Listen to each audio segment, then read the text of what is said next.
Now we have the reading of the law. Exodus the 20th chapter, verses 1 through 17. Okay. And God spake all these words, saying, I am the Lord thy God, which have brought thee out of the land of Egypt, out of the house of bondage. Thou shalt have no other gods before me. Thou shalt not make unto thee any graven image, or any likeness of anything that is in heaven above, or that is in the earth beneath, or that is in the water under the earth. Thou shalt not bow down thyself to them, nor serve them. For I, the Lord thy God, am a jealous God, visiting the iniquity of the fathers upon the children unto the third and fourth generation of them that hate me, and showing mercy unto thousands of them that love me and keep my commandments. Thou shalt not take the name of the Lord thy God in vain, for the Lord will not hold him guiltless that taketh his name in vain. Remember the Sabbath day to keep it holy. 6 days shalt thou labor and do all thy work. But the seventh day is the Sabbath of the Lord thy God. In it thou shalt not do any work, thou, nor thy son, nor thy daughter, thy manservant, nor thy maidservant, nor thy cattle, nor thy stranger that is within thy gates. For in 6 days the Lord made heaven and earth, the sea, and all that in them is, and rested the seventh day. Wherefore the Lord blessed the Sabbath day and hallowed it. Honor thy father and thy mother, that thy days may be long upon the land which the Lord thy God giveth thee. Thou shalt not kill, thou shalt not commit adultery, thou shalt not steal, thou shalt not bear false witness against thy neighbor, thou shalt not covet thy neighbor's house, thou shalt not covet thy neighbor's wife, nor his manservant, nor his maidservant, nor his ox, nor his ass, nor anything that is thy neighbor's. Let's go into Ecclesiastes, the 12th chapter. Read verses 13 and 14. Go ahead. Let us hear the conclusion of the whole matter. Fear God and keep his commandments. For this is the whole duty of man. For God shall bring every work into judgment with every secret thing, whether it be good or whether it be evil. Let's go into Revelation chapter 22. Read verses 14 and 15. Blessed are they that do his commandments, that they may have right to the tree of life, and may enter in through the gates into the city. For without are dogs, and sorcerers, and whoremongers, and murderers, and idolaters, and whosoever loveth and maketh a lie. So we're going to thank God for the reading of the commandment, the reading of the law. Regardless of what you've heard, the law is still good. And if you want eternal life, I'm going to quote Jesus. Keep the commandments. As always, I am glad to stand before you on the Lord's Sabbath day. All right? Now we're going to get right into this, sisters and brothers. You know, years ago, since people insisted on having a time that they call Black History Month, and which I'm going to tell you the truth, I don't necessarily agree with it, because if somebody come up and said, this is White History Month, now we're going to be all up in the air. However, since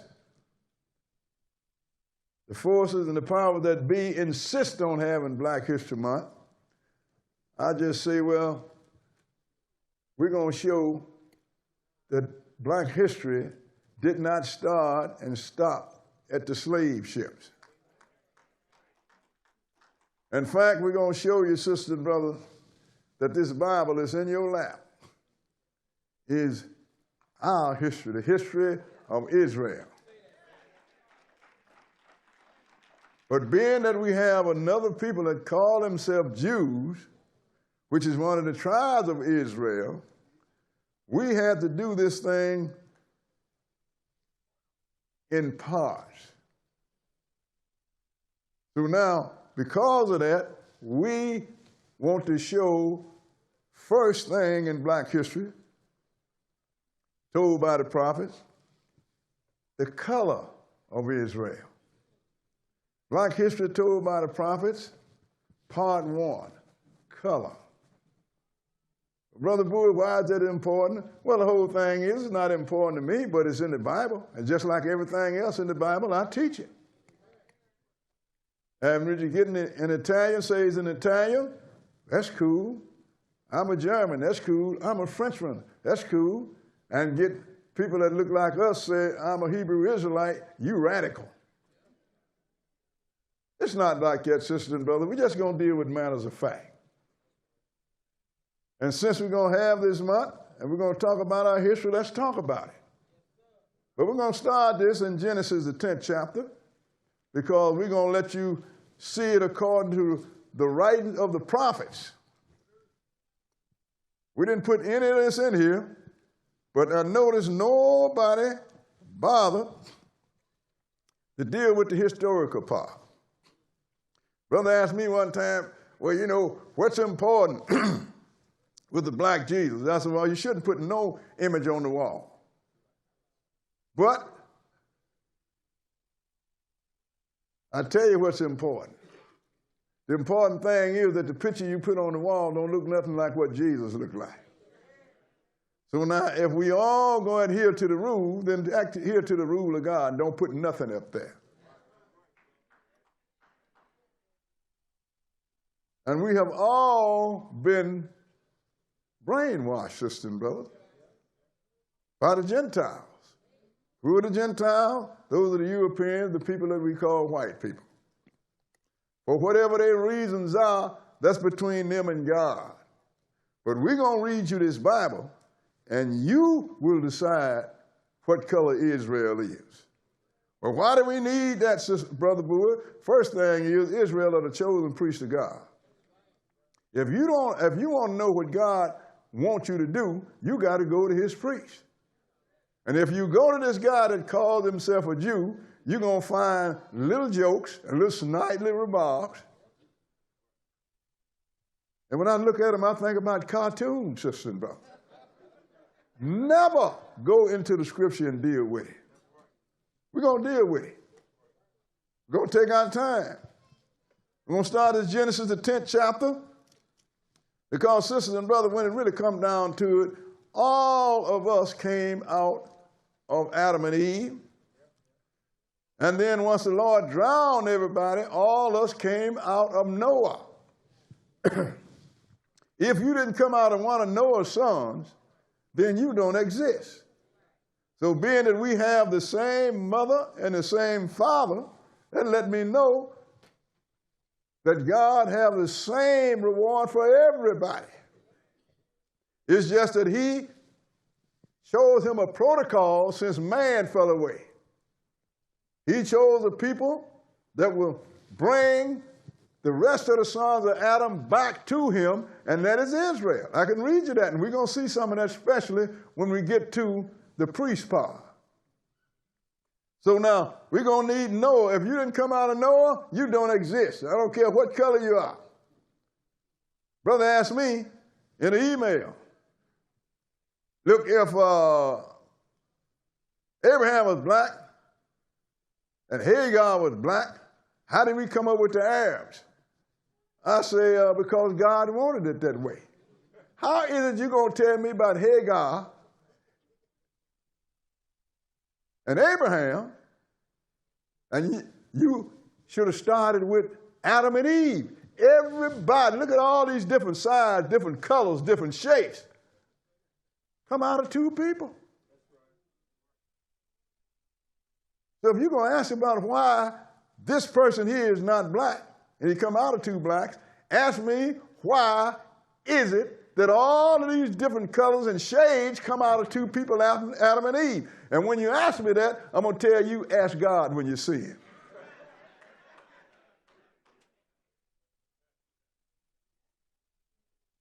Genesis 10 and verse 1. Genesis 10 and 1. Okay, go ahead. Now these are the generations of the sons of Noah, Shem, Ham, and Japheth. The sons of Noah, Ham, Shem, and Japheth. Go ahead. Unto them were sons born after the flood. Uh-huh. The sons of Japheth, Gomer, Magog, Madai, and Javan, Tubal, and Meshach, and Tyre. And the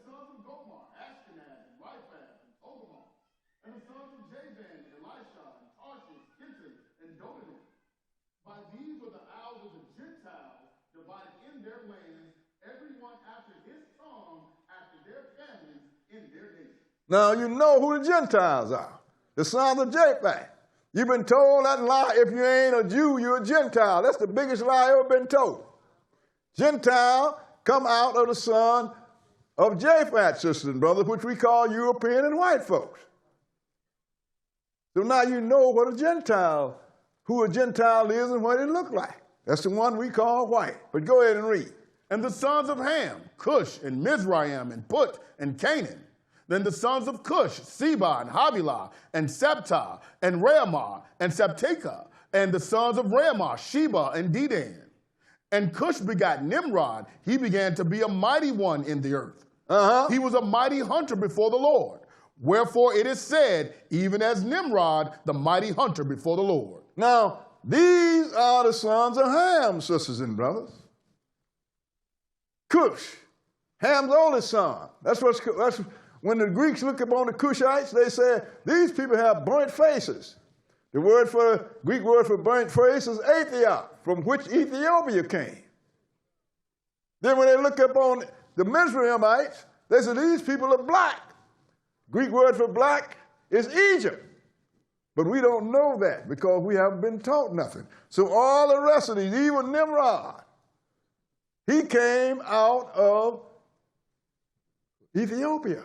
He's a Cushite. Go ahead and read. What verse? Verse 10. And the beginning of his kingdom was Babel, and Erech, and Akkad, and Calneh, and the land of Shinar. Now, the beginning of Nimrod's kingdom was Babylon, sisters and brothers.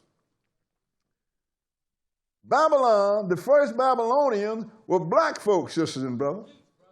This is what people don't understand. The Chaldeans, which adopted the name of Babylon, they came later. But the original Babylon was black folks. What verse? We have verse 11. Go ahead and read. Out of the land went forth Asher and builded Nineveh. And now you see, you know the story about Noah, about Jonah?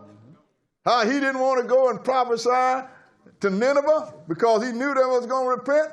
Why is it? Because these Ninevites treated us real bad. They really did a job. In fact, the one Asher, which is Assyria, he's the one that scattered the northern kingdom. And they haven't been back in the land since. So now, Noah didn't want to deal with these Ninevites, but these are Hamites. These are black people we're talking about. When you see Nineveh, you see Nimrod on TV, it's a big white guy. Go ahead and read. Middle of 11. And builded Nineveh and the city Rehoboth and Calah. And reason between Nineveh and Calah, the same is a great city. And Mizraim begot Ludim. Now Mizraim, that's Egypt. Mizraim. Egypt looked at him and said, these people are black, so don't use Mizraim no more. They call them Egypt. Egypt means black. Look it up. Go ahead and read. And Anamim and Lehabim and Naphtuhim.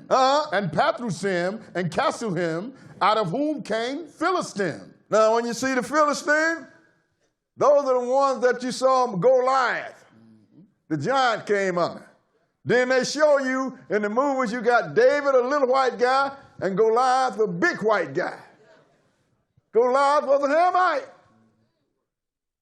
He was a Philistine. So what you saw was David, the little black guy, and Goliath, the big black guy. But we just letting you know. Don't you know a lot of us don't even know that Egypt and Ethiopia is on the African continent? Go ahead and read. And Caphtorim. And Canaan begot Sidon, his firstborn, and Heth. And the Jebusite, and the Amorite, and the Girgasite. Now, we're not going to go to all these sons of Canaan. Skip down to verse 20. Verse 20 and go ahead. These are the sons of Ham, after their families, after their tongues, in their countries, and in their nations. See, now, when Israel was only exposed to Hamites in the beginning, sisters and brothers, these are the sons of Ham. But go ahead and read the next verse. Unto Shem also, the father of all the children of Eber, the brother of Japheth the elder, even to him were children born. Now Shem, here's the one that we came out of. We're not going to try to run all of Shem because we can't connect all. We have to go all over the book to connect all of them. But Shem, out of Shem came Abraham. Abraham had Isaac, and Isaac had Jacob, which the Lord changed his name to Israel, our father. So we're going to start with Jacobites, which became the Israelites. So let's go into Genesis, the 37th chapter. Genesis chapter 37. See, when you are a New Testament Christian, you don't ever read about this stuff. So you don't know who is who. And you don't know who the priests are. And you don't know where to go and get fed. So you go and eat at anybody's trough. Adam and Eve did that and ate of Satan's table, and we've been dying ever since. Knowledge, sisters and brothers, is the foundation of all things. And ignorance is costly. Genesis 37, and we're going to start reading at verse 1. 37 and 1. Okay, go ahead. And Jacob dwelt in the land wherein his father was a stranger, in the land of Canaan. Because the Lord took the land of the Canaanites and gave it to us. Why? It's because they sinned against God, sisters and brothers.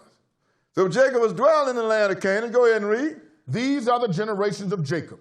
Joseph, being 17 years old, was feeding the flock with his brethren, and the lad was with the sons of Bilhah and with the sons of Zilpah, his father's wives. Go ahead. And Joseph brought unto his father their evil report. That Joseph used to always, he ratted on his brothers, and they didn't like him. And then Jacob gave him the other reason not to like him. Go ahead. Now Israel loved Joseph more than all his children, because he was the son of his old age. Go ahead. And he made him a coat of many colors. And when his father saw that when his brethren saw that their father loved him more than all his brethren, they hated him and could not speak peaceably unto him. They didn't like Joseph for two reasons. He was a snitch, and his father showed favor to him. So I'll let you know when it comes to your children. But in the meantime, Joseph was a dreamer too, and he had dreams, sisters and brothers, that they didn't like that. But we're not dealing with that today. Let's skip down to verse 12, because Jacob going to send Joseph to check on his brothers. Verse 12, go ahead. And his brethren went to feed their father's flock in Shechem. And Israel said unto Joseph, do not thy brethren feed the flock in Shechem? Come, and I will send thee unto them. And he said to him, here am I. Look. He sent him to check on his brothers, but his brothers really hated him. Let me show you how much. Skip down and read verse 18. Verse 18, read it. And when they saw him afar off, even before he came near unto them, they conspired against him to slay him. Isn't that something? They're going to kill their own young brothers, sisters and brothers. That is some real hate. People can't feel that kind of hate. They conspired to kill their own next to their baby brother. But skip down to verse 21. Verse 21, go ahead. And Reuben heard it. So not all of them was conspiring. They kept it away from Reuben. He's the oldest son.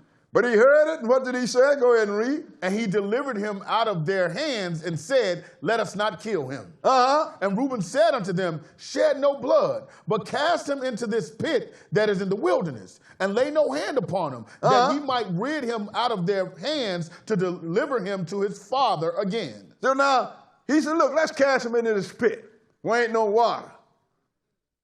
They cast him in because they thinking, well, we don't care whether we kill him outright or go in there and die of thirst. They were going to kill their brother. That shows you how nice we are, don't it? But Reuben made that suggestion because give him some time to figure out how to deliver their baby brother next to their baby brother back to their dad. And they're going to tell Jacob, look here, Jacob, father, don't send Joseph out no more, or he ain't going to come back no more. But he delivered them out of their hand. Skip down to verse 24, and let's see what happened. Go ahead and read.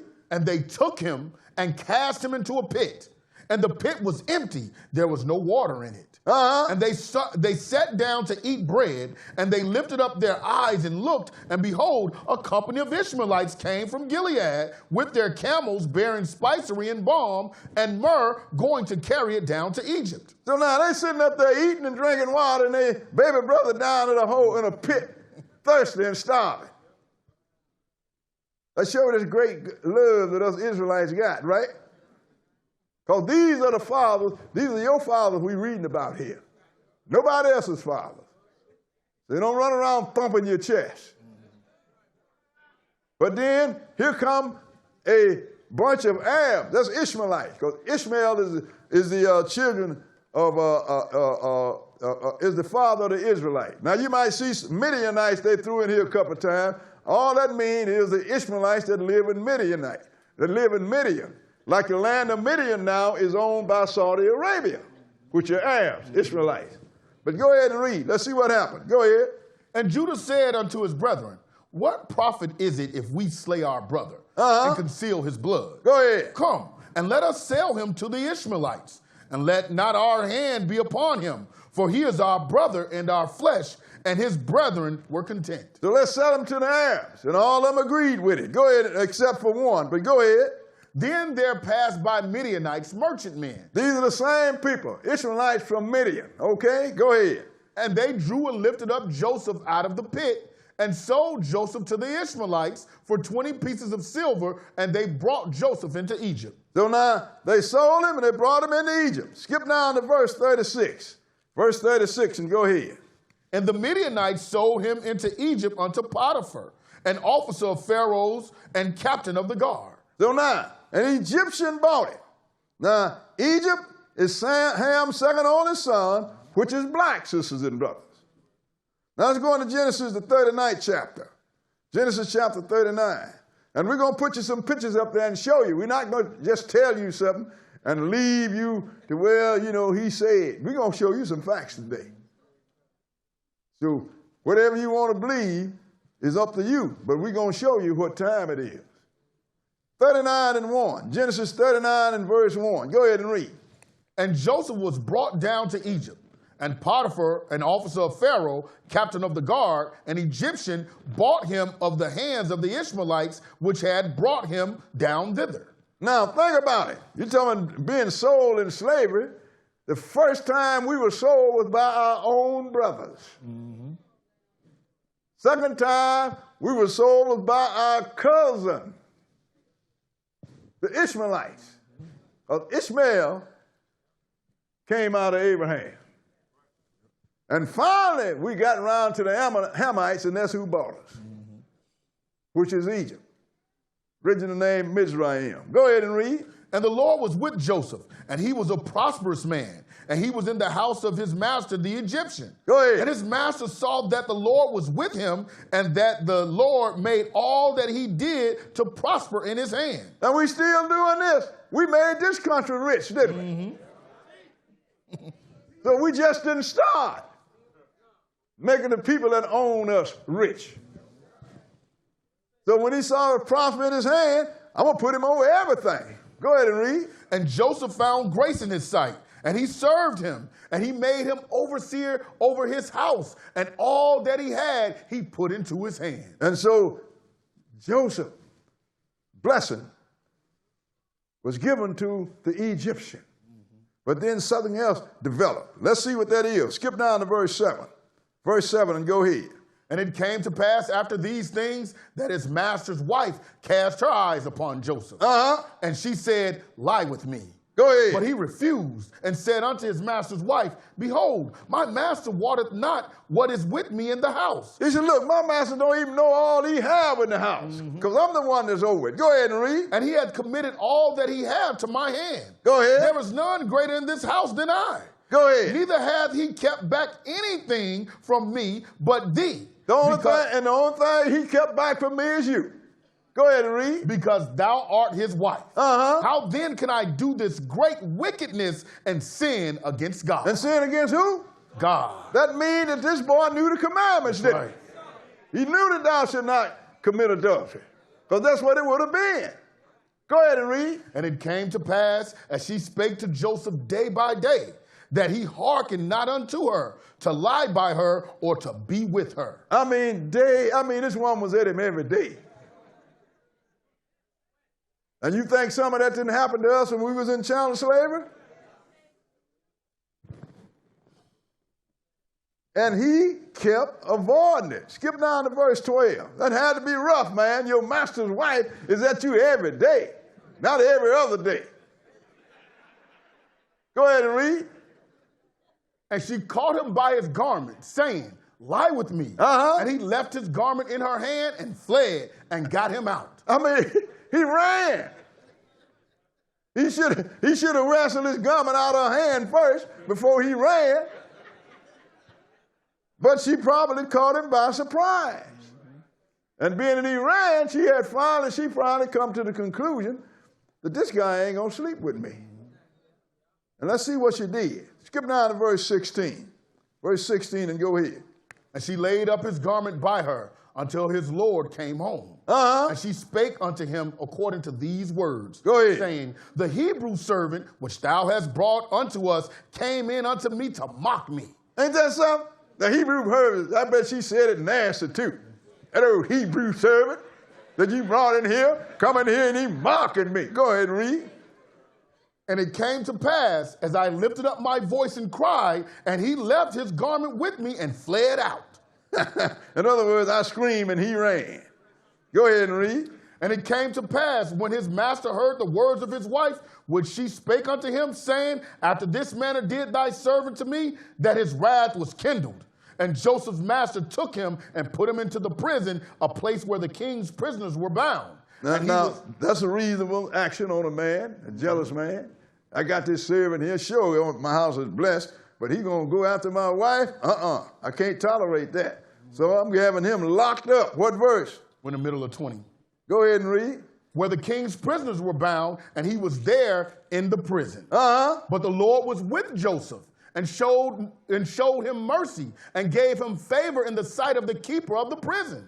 And the keeper of the prison committed to Joseph's hand all the prisoners that were in the prison. And whatsoever they did there, he was the doer of it. See, you see, when the Lord is on your side, no matter how bad it seemed to get, it gets better. They wouldn't have got that if he had laid with that Egyptian woman's wife, the man's wife. You understand? But being that you keep God's law, even when it look bleak and can't nothing good happen to you, it just keep happening. Now he ended up being over the whole prison houses, what they call nowadays a trustee. And let's see what happened. Let's go into Genesis the 40th chapter, and we're going to start reading at verse 2. Genesis 40 and verse 2. Because Pharaoh locked up a couple of his top men. Go ahead and read. And Pharaoh was wroth against two of his officers, against the chief of the butlers and against the chief of the bakers. And he put them in ward in the house of the captain of the guard into the prison, the place where Joseph was bound. Now, he locked these two guys up in prison, sisters and brothers, where Joseph was. Go ahead and read. Skip to 6. Skip down to verse 6 and go ahead. And Joseph came in unto them in the morning and looked upon them, and behold, they were sad. Now this was after some time now. That wasn't the first day. He had been under him for a while. So he come in one morning and he looked on them and they were sad. Quite naturally, he's the trustee. He's the one that's over them. He want to know what's going on. Go ahead and read. And he asked Pharaoh's officers that were with him in the ward of his Lord's house, saying, wherefore look ye so sadly today? Go ahead. And they said unto him, we have dreamed a dream, and there's no interpreter of it. And Joseph said unto them, do not interpretations belong to God? Go ahead. Tell me them, I pray you. He said, now don't interpretation belong to God. And they do, sister and brother. So tell me your dream. Because he knew then that God was going to show it to him. Go ahead and read. And the chief butler told his dream to Joseph and said to him, in my dream, behold, a vine was before me. Go ahead. And in the vine were 3 branches, and it was though it budded, and her blossoms shot forth, and the clusters thereof brought forth ripe grapes. Go ahead. And Pharaoh's cup was in my hand, and I took the grapes and pressed them into Pharaoh's cup. And I gave the cup into Pharaoh's hand. Now, Joseph going to tell him what that dream meant. Go ahead and read. And Joseph said unto him, this is the interpretation of it. The 3 branches are 3 days. Yet within 3 days shall Pharaoh lift up thine head and restore thee unto thy place, and thou shalt deliver Pharaoh's cup into his hand after the former manner when thou was his butler. So in your dream, the Lord is showing you that Pharaoh is going to restore you back to your position. And then he made a request. Go ahead and read. But think on me when it shall be well with thee, and show kindness, I pray thee, unto me, and make mention of me unto Pharaoh, and bring me out of this house. But so when you go and you stand in the presence of Pharaoh, you know that when you his cupbearer and the one that pours his wine, you are in front of him every day. So remember me. Tell him about me. I've been put in prison. I ain't guilty of nothing. So we ain't going to deal with the other guy's dream yet. But what did happen? Let's see when this guy remembered Joseph. Let's go into Genesis, the 41st chapter, and start reading at verse 1. Genesis 41 and verse 1. Go ahead and read. And it came to pass at the end of 2 full years that Pharaoh dreamed, and behold, he stood by the river. At the end of what? 2 full years. 2 full years. Then passed. And he had this dream. Go ahead and read. And behold, there came up out of the river 7 well-favored kine and fat flesh, and they fed in a meadow. Go ahead. And behold, 7 other kine came up after them out of the river, ill-favored and lean flesh, and stood by the other kine upon the brink of the river. I saw real fat and healthy cows come up out the river. Now I saw some puny and sick cows come up out the river after them. Go ahead and read. And the ill-favored and lean-fleshed kine did eat up the 7 well-favored and fat kine, so Pharaoh awoke. So they ate up the well-favored, and they didn't get fat. Pharaoh woke up out of the dream. That was a nightmare. Go ahead and read. And he slept and dreamed the 2nd time. And behold, 7 ears of corn came up upon one stalk, rank and good. And behold, 7 thin ears and blasted with the east wind sprung up after them. And the 7 thin ears devoured the 7 rank and full ears, and Pharaoh awoke, and behold, it was a dream. So all that 7 years where you had all that strong corn that grew up, that produced a lot, then 7 weak and beat up corn stalks come up later and consume the healthy corn. Pharaoh woke up again. So now he wants to find out what is going on. Go ahead and read. And it came to pass in the morning that his spirit was troubled, and he sent and called for all the magicians of Egypt and all the wise men thereof. And Pharaoh told them his dream, but there was none that could interpret them unto Pharaoh. And that's the same thing nowadays. When you get the dignitaries and country leaders and prime ministers and president want to know what the Lord think, they call in one of these Gentile preachers or either one of these Edomite rabbis. And I'm going to show you the results. Keep reading. Then spake the chief butler unto Pharaoh, saying, I do remember my faults this day. Pharaoh was wroth with his servants, and put me in war in the captain of the guard's house, both me and the chief baker. Now, all of a sudden now, since these other people couldn't answer Pharaoh, now this chief butler had a revelation. I remember my faults this day. 2 years later, when you locked up me and the chief butler, there was somebody in prison. Go ahead and read with us. Go ahead. And we dreamed a dream in one night, I and he. We dreamed each man according to the interpretation of his dream. And there was there with us a young man, an Hebrew, servant to the captain of the guard. And we told him, and he interpreted to us our dreams, to each man according to his dream he did interpret. That shows you that he didn't forget about Joseph, did he? He just didn't care about it. But now he can reap some proceeds from reminding him. Now he's going to profit from it. Because I know that will put him in Pharaoh's good favor. So it's a Hebrew Israelite there, the young man in prison. Shucks, we had some dreams, and we told him our dreams, and he interpreted just like we dreamed it. Go ahead and read. What verse? Verse 13. Uh-huh. And it came to pass, as he interpreted to us, so it was. Me he restored into mine office, and him he hanged. He said, he restored me to my office, and the other one he hanged. Go ahead, go ahead and read. Then Pharaoh sent and called Joseph, and they brought him hastily out of the dungeon. Uh-huh. And he shaved himself and changed his raiment and came in unto Pharaoh. Now, when he sent for Joseph, because he was troubled, Joseph did something that he knew that the Egyptian liked. He shaved his beard. You understand? Because Hebrew Israelites supposed to wear beards. The Lord told us, there ain't no law that if you don't, you're going to get cut off.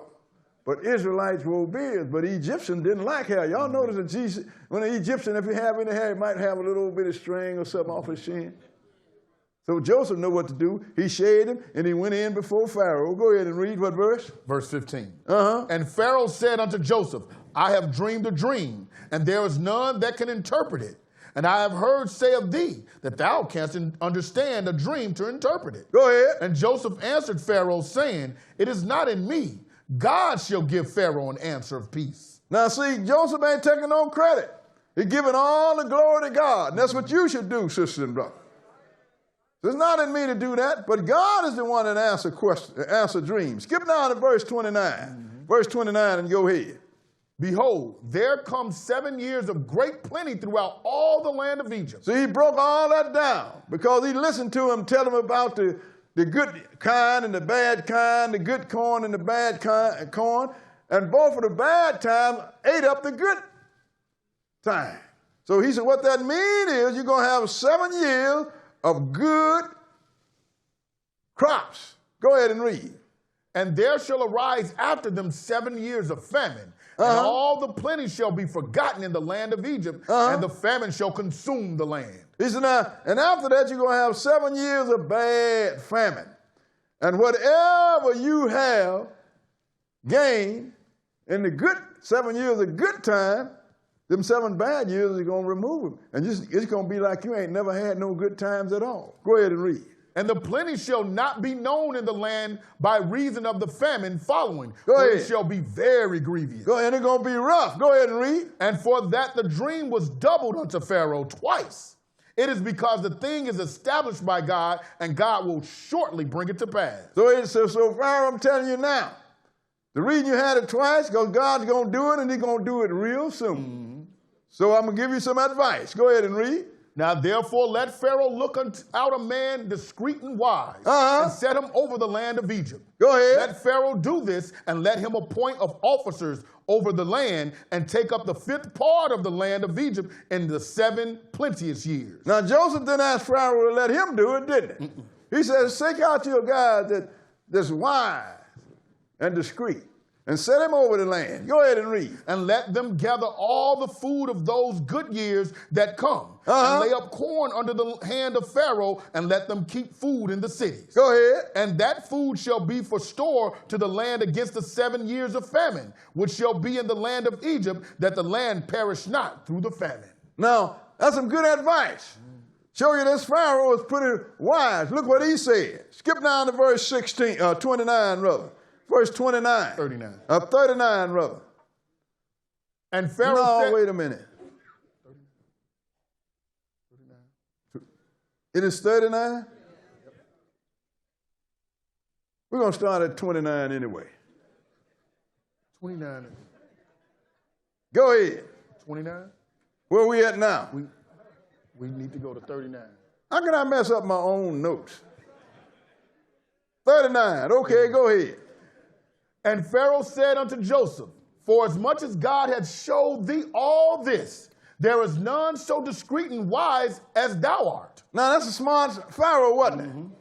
God showed it to you, so who's more discreet and wiser than you? Go ahead and read. Thou shalt be over my house, and according unto thy word shall all my people be ruled. Now, he put a Hebrew Israelite over the whole nation of Egypt.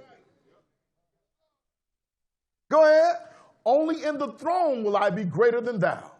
And Pharaoh said unto Joseph, see, I have set thee over all the land of Egypt. Go ahead. And Pharaoh took off his ring from his hand and put it upon Joseph's hand and arrayed him in vestures of fine linen and put a gold chain about his neck. So he fixed him so he could be ruled without any kind of challenge, sisters and brothers. None whatsoever. Skip down to verse 45 and continue. And Pharaoh called Joseph's name Zaphat-Paneah. They always give us the name of their gods. You understand? That's what happened when we brought him here. My name is not Bowie. I don't know what my name was. Like, remember that, the old, you new people never heard about it, but there's a movie come out, Roots, years ago. Guy come out, his name was Kunta Kinte. They named him Toby. The apostle Paul was named Saul. They made him Paul because he was apostle to the Gentiles. So he gave him a name, and what else did he do? And he gave him to wife Asenath, the daughter of Potiphar, priest of On. And Joseph went out over all the land of Egypt. Now, so what he did, he gave him an Egyptian wife, which was a black woman. You understand? And then he went out over all of Egypt. Go ahead and read. And Joseph was 30 years old when he stood before Pharaoh, king of Egypt. I always wondered about that. He was 30 when he was put over Egypt. David was 30 when he became the king of Israel. And Jesus was 30 when he got baptized and started his ministry. One thing I can see is that what God was doing with David and Joseph here was a part of his ministry. Because these guys made big changes. What verse? We're 46. Go ahead and read. And Joseph was 30 years old when he stood before Pharaoh, king of Egypt. And Joseph went out from the presence of Pharaoh and went throughout all the land of Egypt. Go ahead. And in the 7 plenteous years, the earth brought forth by handfuls. And he gathered up all the food of the 7 years which were in the land of Egypt and laid up the food in the cities, the food of the field, which was round about every city, laid he up in the same. Now, them 7 good years said it brought forth food by the handful. Mm-hmm. Joseph stored food in the city, in the fields, everywhere for 7 years, sisters and brothers. Like he said, like he had advised Pharaoh to do. Yep. And skip down to verse 53 and go ahead. And the 7 years of plenteousness that was in the land of Egypt were ended. And the 7 years of dearth began to come, according as Joseph had said. And the dearth was in all lands, but in all the land of Egypt there was bread. See that? So this dearth is talking the famine, sisters and brothers. Now it's in all the land. Lord just didn't put famine in Egypt. It was all over, over the whole earth. Go ahead and read. And when all the land of Egypt was famished, the people cried to Pharaoh for bread. And Pharaoh said unto all the Egyptians, go unto Joseph. Go to Joseph. What he said to you, do. Whatever he tell you to do, do it. So Pharaoh gave Joseph absolute power, sisters and brothers. The Egyptian gave that to a Hebrew Israelite. What verse? 56. Go ahead. And the famine was over all the face of the earth. And Joseph opened all the storehouses and sold unto the Egyptians, and the famine waxed sore in the land of Egypt. Go ahead. And all countries came into Egypt to Joseph for to buy corn, because that the famine was so sore in all lands. So all the nations found out that there was corn and food in Egypt, so they all got together. They all went up there to buy food because the Lord had a famine over the whole earth. And in the meantime, Jacob in the land of Canaan had the same thing. They needed food. Let's go into Genesis, the 42nd chapter, and start reading at verse 1. Genesis 42 and 1. But before we go there, you know, people have an idea what Joseph looked like, but the Lord so had it, he found a coin, an Egyptian coin with Joseph's image on it. I want you to put up that coin and let's see what Joseph looked like. It don't look very white to me, does it? And what does it say? This is the image of, read that. Read it, Antoine. Joseph.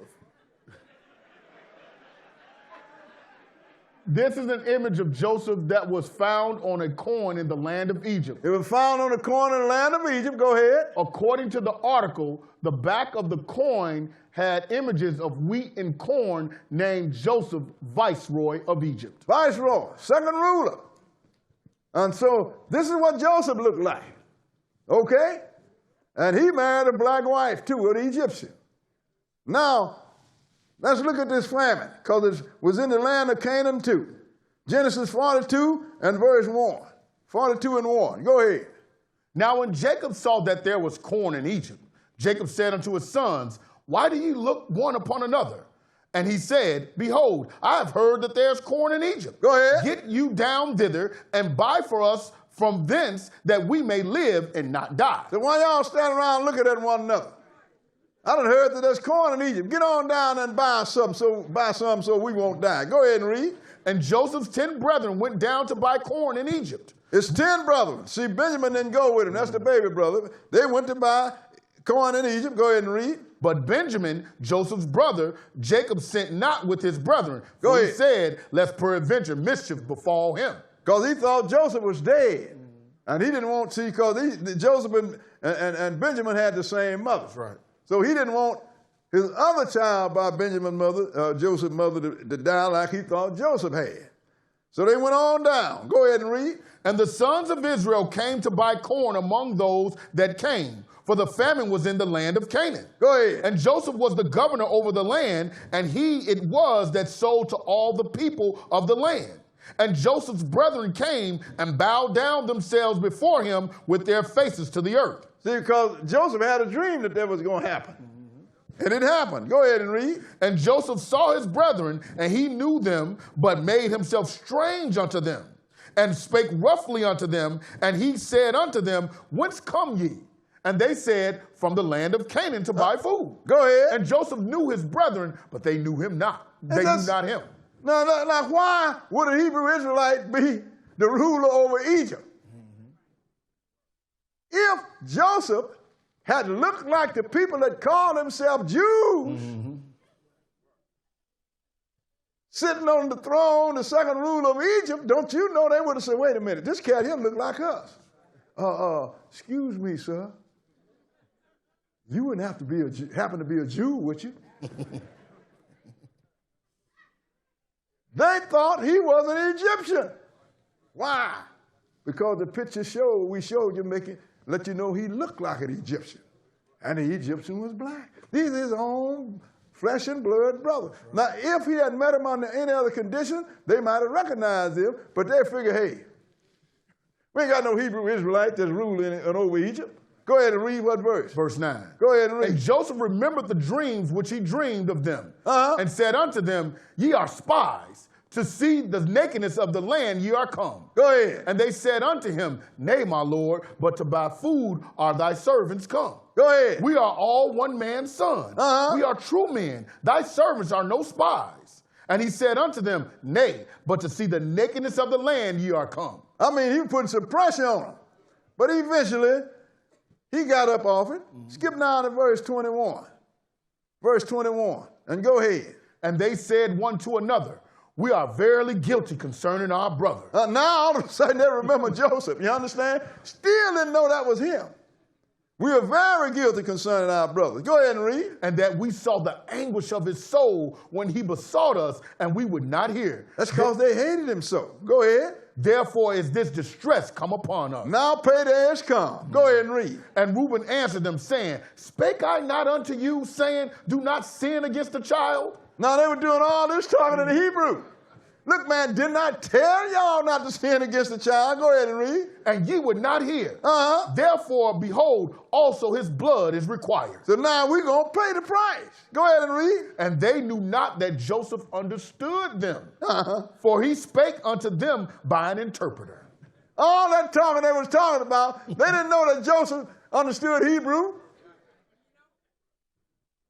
So he know who wanted to kill him, and he know who wanted to save him, didn't he? But in the meantime, they're doing all of that talking, and he's sitting there listening to them. How is it that Joseph could look like the people that call themselves Jews today and not be recognized by his own brother, at least as one of the countrymen? You understand? Right. This guy's a countryman. How is it that he's sitting over the house of Egypt? But in the meantime, Joseph took all he could take. Let's go to the 45th chapter of Genesis. Genesis 45. And go ahead and read. And verse 1, 45 and 1. Go ahead and read. Then Joseph could not refrain himself before all them that stood by him. And he cried, cause every man to go out from me. And there stood no man with him, while Joseph made himself known unto his brethren. So Joseph got overwhelmed, and he started crying, and he screamed, I want all of y'all to talk about the Egyptian. And the Egyptians vacated the premises. You know why? Because Joseph was the boss. And so he made himself and revealed himself to his brothers. Go ahead and read. And he wept aloud, and the Egyptians in the house of Pharaoh heard. That had to be something, ain't it? All of your brothers except for one standing before you. In fact, they had brought the young one up at this time. And he started crying. And the Egyptian heard him. Go ahead and read. And Joseph said unto his brethren, I am Joseph. Doth my father yet live? And his brethren could not answer him, for they were troubled at his presence. Wait a minute. This is Joseph? We thought we had killed him, and he is over the house of Egypt? That's when they couldn't believe it. Go ahead and read. And Joseph said unto his brethren, come near to me, I pray you. And they came near. And he said, I am Joseph your brother, whom you sold into Egypt. Then they knew, yep, that's him all right. But they thought he was an Egyptian. Remember, he spoke to them through an interpreter. Go ahead and read. Now therefore be not grieved, nor angry with yourselves, that ye sold me hither. For God did send me before you to preserve life. And this is something you might keep in mind, sisters and brothers. Sometimes things happening bad, and you going from bad to worse. That's because God got something better for you. But you stay close to God and don't give up. I don't care how bad it is, I'm going to keep praying to God. Just like it was with Shadrach, Meshach, and Abednego. Man, when Nebuchadnezzar told them to bow their statue, he said, look here, King, we ain't even careful to answer this question. Our God can deliver us, and he might not deliver us. But we know one thing, we ain't bowing to this statue. They got thrown in fire, and fire couldn't hurt them. Why? Because they kept their faith in their God. Joseph kept the faith, and now he realized why these things happened to him. God was getting ready to save life, and he did save a whole lot of lives. What verse was that? We just finished verse 5. Skip down to verse 9 and read it. Haste ye, and go up to my father, and say unto him, thus said thy son Joseph, God hath made me Lord of all Egypt. Come down unto me, tarry not. Who did he say made him Lord of all Egypt? God. Because God is working in the background, sisters and brothers. This Hebrew Israelite, 17-year-old teenager boy, sold by his own brothers, and ended up enslaved and in prison. And now he is the second ruler in all Egypt. Whose hand can do this? Only God. Skip down to verse 28. He said, go and tell my daddy I'm here and I'm still living. And come to me. Go ahead and read. And Israel said, it is enough. Joseph, my son, is yet alive. I will go and see him before I die. And he went down in Egypt, sisters and brothers. And he stayed in Egypt until he died. That's what Jacob died in Egypt. Now let's see what happened when they went to bury Jacob, because Jacob told Joseph, look, I'm going to die down here, but when I die, I want you to take me back to the land of Canaan. I want you to vow to me that you're going to take me to the land of Canaan and bury me in my grave, which I already made provision for, you know, where my fathers are. And so Joseph took her to Pharaoh, and being that Joseph was a real good servant, Pharaoh listened to him. Let's start at verse 5. Genesis, the 50th chapter, rather. The 50th chapter, and we're going to start reading at verse 5. Genesis 50 and 5. So that's where Joseph died. Jacob died in Egypt. Go ahead and read. My father made me swear, saying, Lo, I die. In my grave which I have digged for me in the land of Canaan, there shalt thou bury me. Now therefore let me go up, I pray thee, and bury my father, and I will come again. Now Joseph had to make that request to Pharaoh. Still Pharaoh was king. Go ahead and read. And Pharaoh said, Go up and bury thy father, according as he made thee swear. Go ahead. And Joseph went up to bury his father, and with him went up all the servants of Pharaoh, the elders of his house, and all the elders of the land of Egypt. Now, not only did all the elders of Israel go up, all the elders of the Egyptians went up. Because Jacob was the head of the man that had saved all of them, was the father of the man that had saved all of them.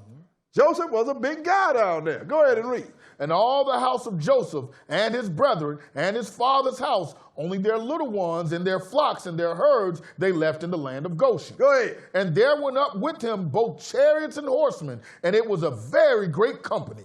Go ahead. And they came to the threshing floor of Atad, which is beyond Jordan, and there they mourned with a great and very sore lamentation. And he made a mourning for his father 7 days. So Joseph made a mourning for his father 7 days. Remember Joseph and all the dignitaries and the elders of the dignitaries of Egypt and the elders of Israel's house.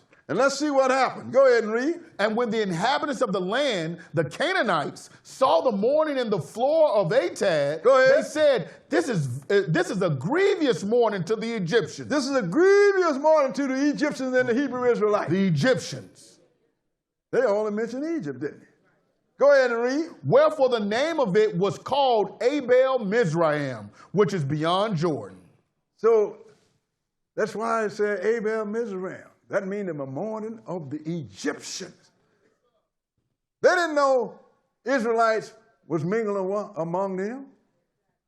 So let me show you the picture of a prominent Egyptian, King Tutankhamun, and also his grandmother. Put it up.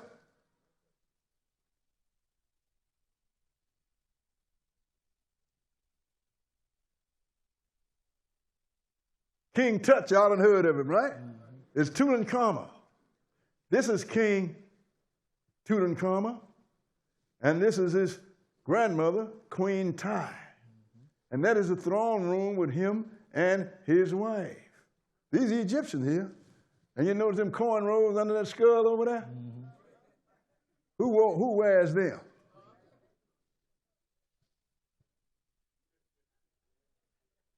Egypt. That could look like your grandmother, can't it? So, sisters and brothers, I'm just letting you know how this thing went. So when the Canaanites saw them mourning for Joseph, for Jacob, this is all they saw. As far as that was concerned, they was all Egyptian because Israel looked like Egyptian. And we're going to show you more and more how prevalent that is. Let's go on. Now, eventually, Joseph died, and everybody after him of his brothers. Let's see what happened. Let's go into Exodus, the first chapter. Exodus chapter 2. You know, I was graduated from high school. I never laid it to heart that the Egyptians not only was black, that they was on the continent of Africa.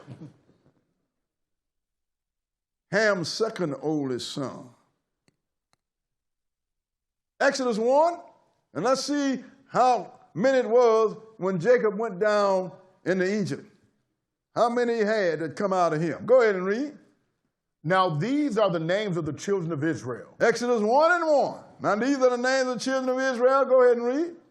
Which came into Egypt. Every man in his household came with Jacob. Go ahead. Reuben, Simeon, Levi, and Judah. Issachar, Zebulun, and Benjamin. Now let me throw in something here. It said Reuben, Simeon, Levi, and Judah. The people that call themselves us, they call themselves Jews. If that's the case, then they came out of the tribe of Judah. But no, they didn't come out of either tribe. But why they call themselves Jews? Because they was converted to Judaism. We're going to show you that next week. In so much that Ray Charles could see it, and he's blind and dead. But go ahead where you were. Verse 4. Dan and Naphtali, Gad and Asher, and all the souls that came out of the loins of Jacob were 70 souls, for Joseph was in Egypt already. There were 70 souls. And don't you know, sisters and brothers, 53 of them was unmarried males. Where did they get their wives from? From among the Egyptians. 70 souls. Go ahead and read. And Joseph died, and all his brethren, and all that generation. Go ahead. And the children of Israel were fruitful and increased abundantly. So we can have some babies. So we increased abundantly. Go ahead and read. And multiplied and waxed exceeding mighty. And the land was filled with them. I mean, we was running all over Egypt. Go ahead and read. Now there rose up a new king over Egypt, which knew not Joseph. And he said unto the people, behold, the people of the children of Israel are more and mightier than we. Go ahead. Come on, let us deal wisely with them, lest they multiply. And it come to pass that when there falleth out any war, they join also unto our enemies and fight against us, and so get them up out of the land. So now they dropped chattel slavery on them. This is the 400 years that God told Abraham about, but because it was written about they're going to be evil treated 400 years. I don't know how it is that it end up like that, but the 400 years, they were down there 430. Now you got people teaching right now talking about this 400 years is talking about in America. First thing is the Lord said all the children of Abraham, all his grandchildren that come out of Israel. You ain't got but 3 tribes here. Benjamin, Levi, and Judah. The 9th tribe was taken out by the Assyrians. Right. A Cushite, which makes him a Hamite. So our captivity didn't start in what? What was that, 18 what? 16 something? 1600. Our captivity started in 700 BC. That's when the Assyrians took out the 9 tribes. 600 BC is when Nebuchadnezzar, the Gentile, took out the other 3 tribes. And by the time we got to America, we had been enslaved so long, we forgot who we were.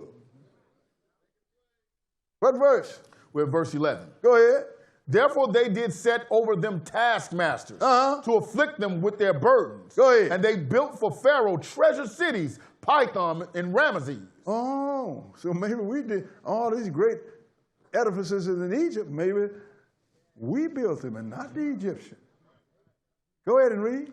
But the more they afflicted them, the more they multiplied and grew. Somebody should have warned them. You know, you're going to afflict Israel. He ain't got nothing else left. He's going to go back and have the only thing he got, and that's his wife. So they had more and more babies, sisters and brothers. And they was all over the place. Skip down to verse 15. Verse 15 and go ahead. And the king of Egypt spake to the Hebrew midwives, of which the name of the one was Shipha, and the name of the other Puah. And he said, when ye do the office of a midwife to the Hebrew women, and see them upon the stools, and if it be a son, then you shall kill him. But if it be a daughter, then she shall live. Why kill the son and don't kill the daughter? Because the lineage is called through the male, sisters and brothers. Whatever your father is, that's what you are. And so he told these midwives. I know what a midwife is, sisters and brothers, because I was delivered by a midwife, Kate Smith. But let's see what happened. Go ahead. But the midwives feared God and did not as the king of Egypt commanded them, but saved the men children alive. So now they wouldn't listen to king of Egypt. So what happened? He put it out there to all of the Egyptians. Skip down to verse 22. Verse 22 and go ahead. And Pharaoh charged all his people, saying, every son that is born ye shall cast into the river, and every daughter ye shall save alive. Well, I tell you, them big Nile crocodiles had a whole lot of dinner, sister and brother. Because every male, because the Egyptian was trying to exterminate the nation of Israel. Think about it now. These people that look just like you. Because if you kill all the males, then all the women you save, if an Egyptian man had a child by the woman, then the child was Egyptian, not Israelite. So the people first that tried to exterminate all of us look just like us. That's why you have to be careful who you call your brother. You understand? What verse was that? We just finished 22. Finish what? We finished the last verse, 22. What is the last verse? 22. Okay, then. That's what I wanted to know. Now let's go into Exodus, the 2nd chapter. Exodus chapter 2. Because now, since that couldn't happen, then he told the Egyptian to do what he did. That would have to be something now. You done had a child and the Egyptian, everybody peeping over in your yard, watching your house. So they can take your male baby and feed him to the crocodile. But in the meantime, let's see what else happened. Let's start at 2 and 1. Exodus 2 and verse 1. Okay, go ahead. And there went a man of the house of Levi, and took to wife a daughter of Levi. And the woman conceived and bare a son, and when she saw him that he was a goodly child, she hid him 3 months. Go ahead. And when she could not longer hide him, she took for him an ark of bulrushes, and daubed it with slime and with pitch, and put the child therein, and she laid it in the flags by the river's brink. Now this is Moses' mother. She hid him for 3 months. But the Egyptian was watching and she couldn't hide him no longer. So she just made him a little old bitty boat and put him in the weeds in the edge of the Nile River. Because she didn't want to know what was going to happen to him. Because she knew if the Egyptian had discovered him, they was going to kill him. So she figured, hey, just some miracle might happen. He might escape. What verse? We're at verse 4. Now go ahead. And his sister stood afar off. This is Miriam, because she was older than Moses. So she stood afar off. Go ahead and read. To wit what would be done to him. And the daughter of Pharaoh came down to wash herself at the river, and her maidens walked along by the riverside. And when she saw the ark among the flags, she sent her maid to fetch it. And when she had opened it, she saw the child, and behold, the babe wept. And she had compassion on him and said, this is one of the Hebrews' children. So she knew that he was a Hebrew child, because they were the one that they was trying to kill. So what happened?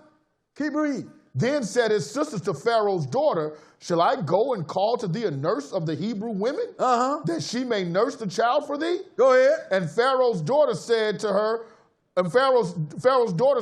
go, and the maid went and called the child's mother. Go ahead. And Pharaoh's daughter said unto her, take this child away and nurse it for me, and I will give thee thy wages. Go ahead. And the woman took the child and nursed it. Now, this was his mother,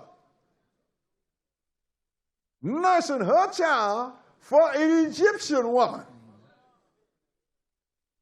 And why could she do that when she couldn't do it on her own? Because now she was under the protection of Pharaoh's daughter.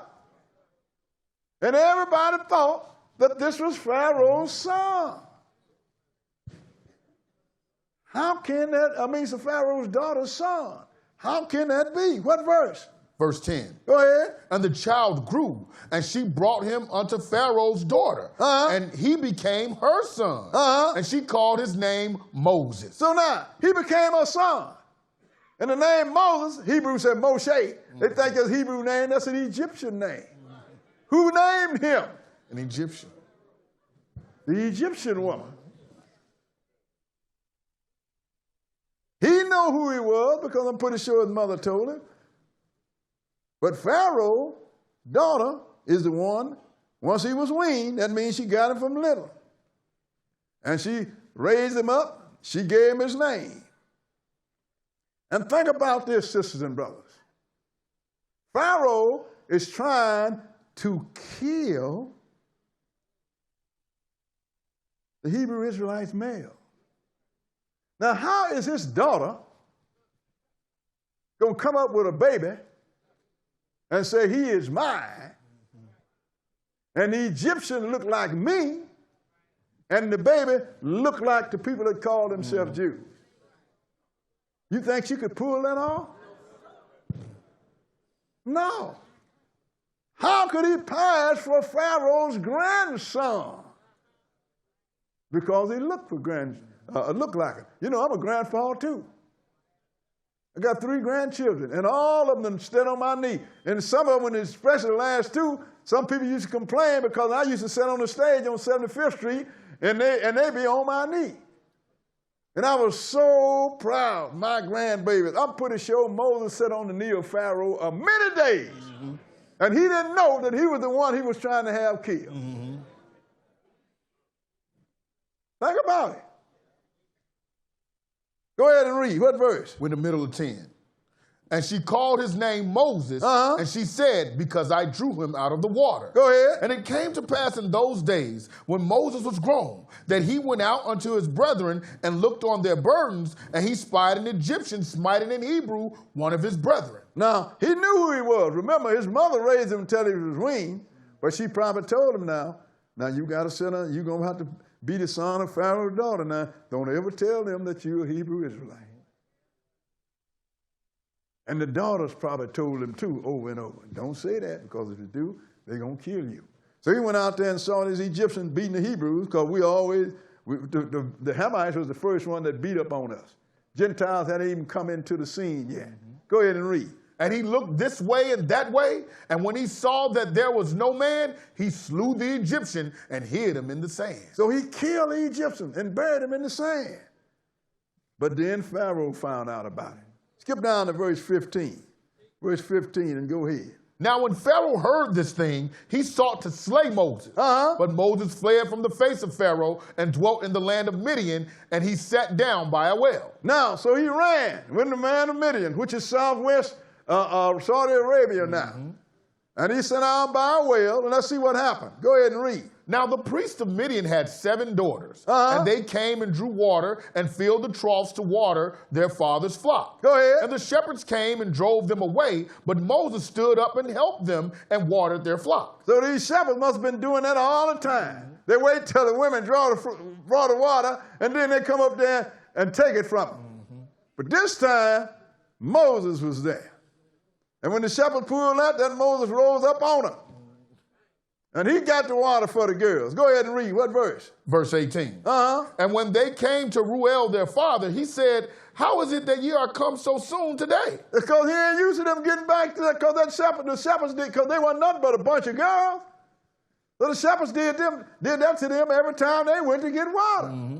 So now they done showed up early. How is it y'all here so early? Look what these girls told him. Go ahead and read. And they said, an Egyptian delivered us out of the hand of the shepherd. A Hebrew Israelite. An Egyptian delivered us out of the hand of the shepherd. Go ahead and read. And also drew water enough for us and watered the flock. Why do you think they thought he was an Egyptian? Oh, he looked like an Egyptian. And what color is Egypt? Black. You don't have to be no rocket scientist to realize that. Go ahead and read. And he said unto his daughters, and where is he? Why is it that ye have left the man? Call him that he may eat bread. Go ahead. And Moses was content to dwell with the man, and he gave Moses Zipporah, his daughter. See, because the Midianites were the children of Abraham too. Y'all didn't know that? Mm-hmm.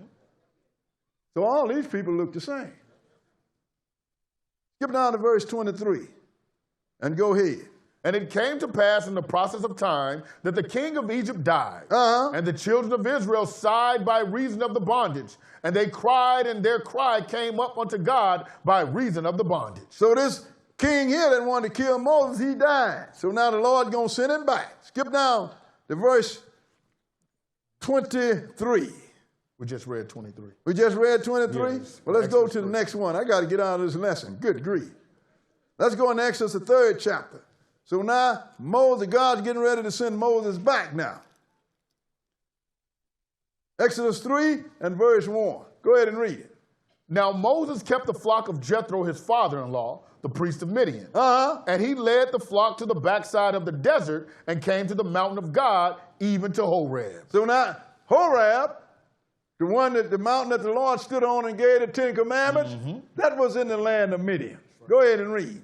And the angel of the Lord appeared unto him in a flame of fire out of the midst of a bush. Go ahead. And he looked, and behold, the bush burned with fire, and the bush was not consumed. Go ahead. And Moses said, I will now turn aside and see this great sight, while the bush is not burnt. You will too if you see a bush is burning and it's not being burned up. Go ahead and read. And when the Lord saw that he turned aside to see, God called unto him out of the midst of the bush and said, Go ahead. Moses, Moses. And he said, Here am I. Go ahead. And he said, Draw not nigh hither. Put off thy shoes from off thy feet, for the place whereon thou standest is holy ground.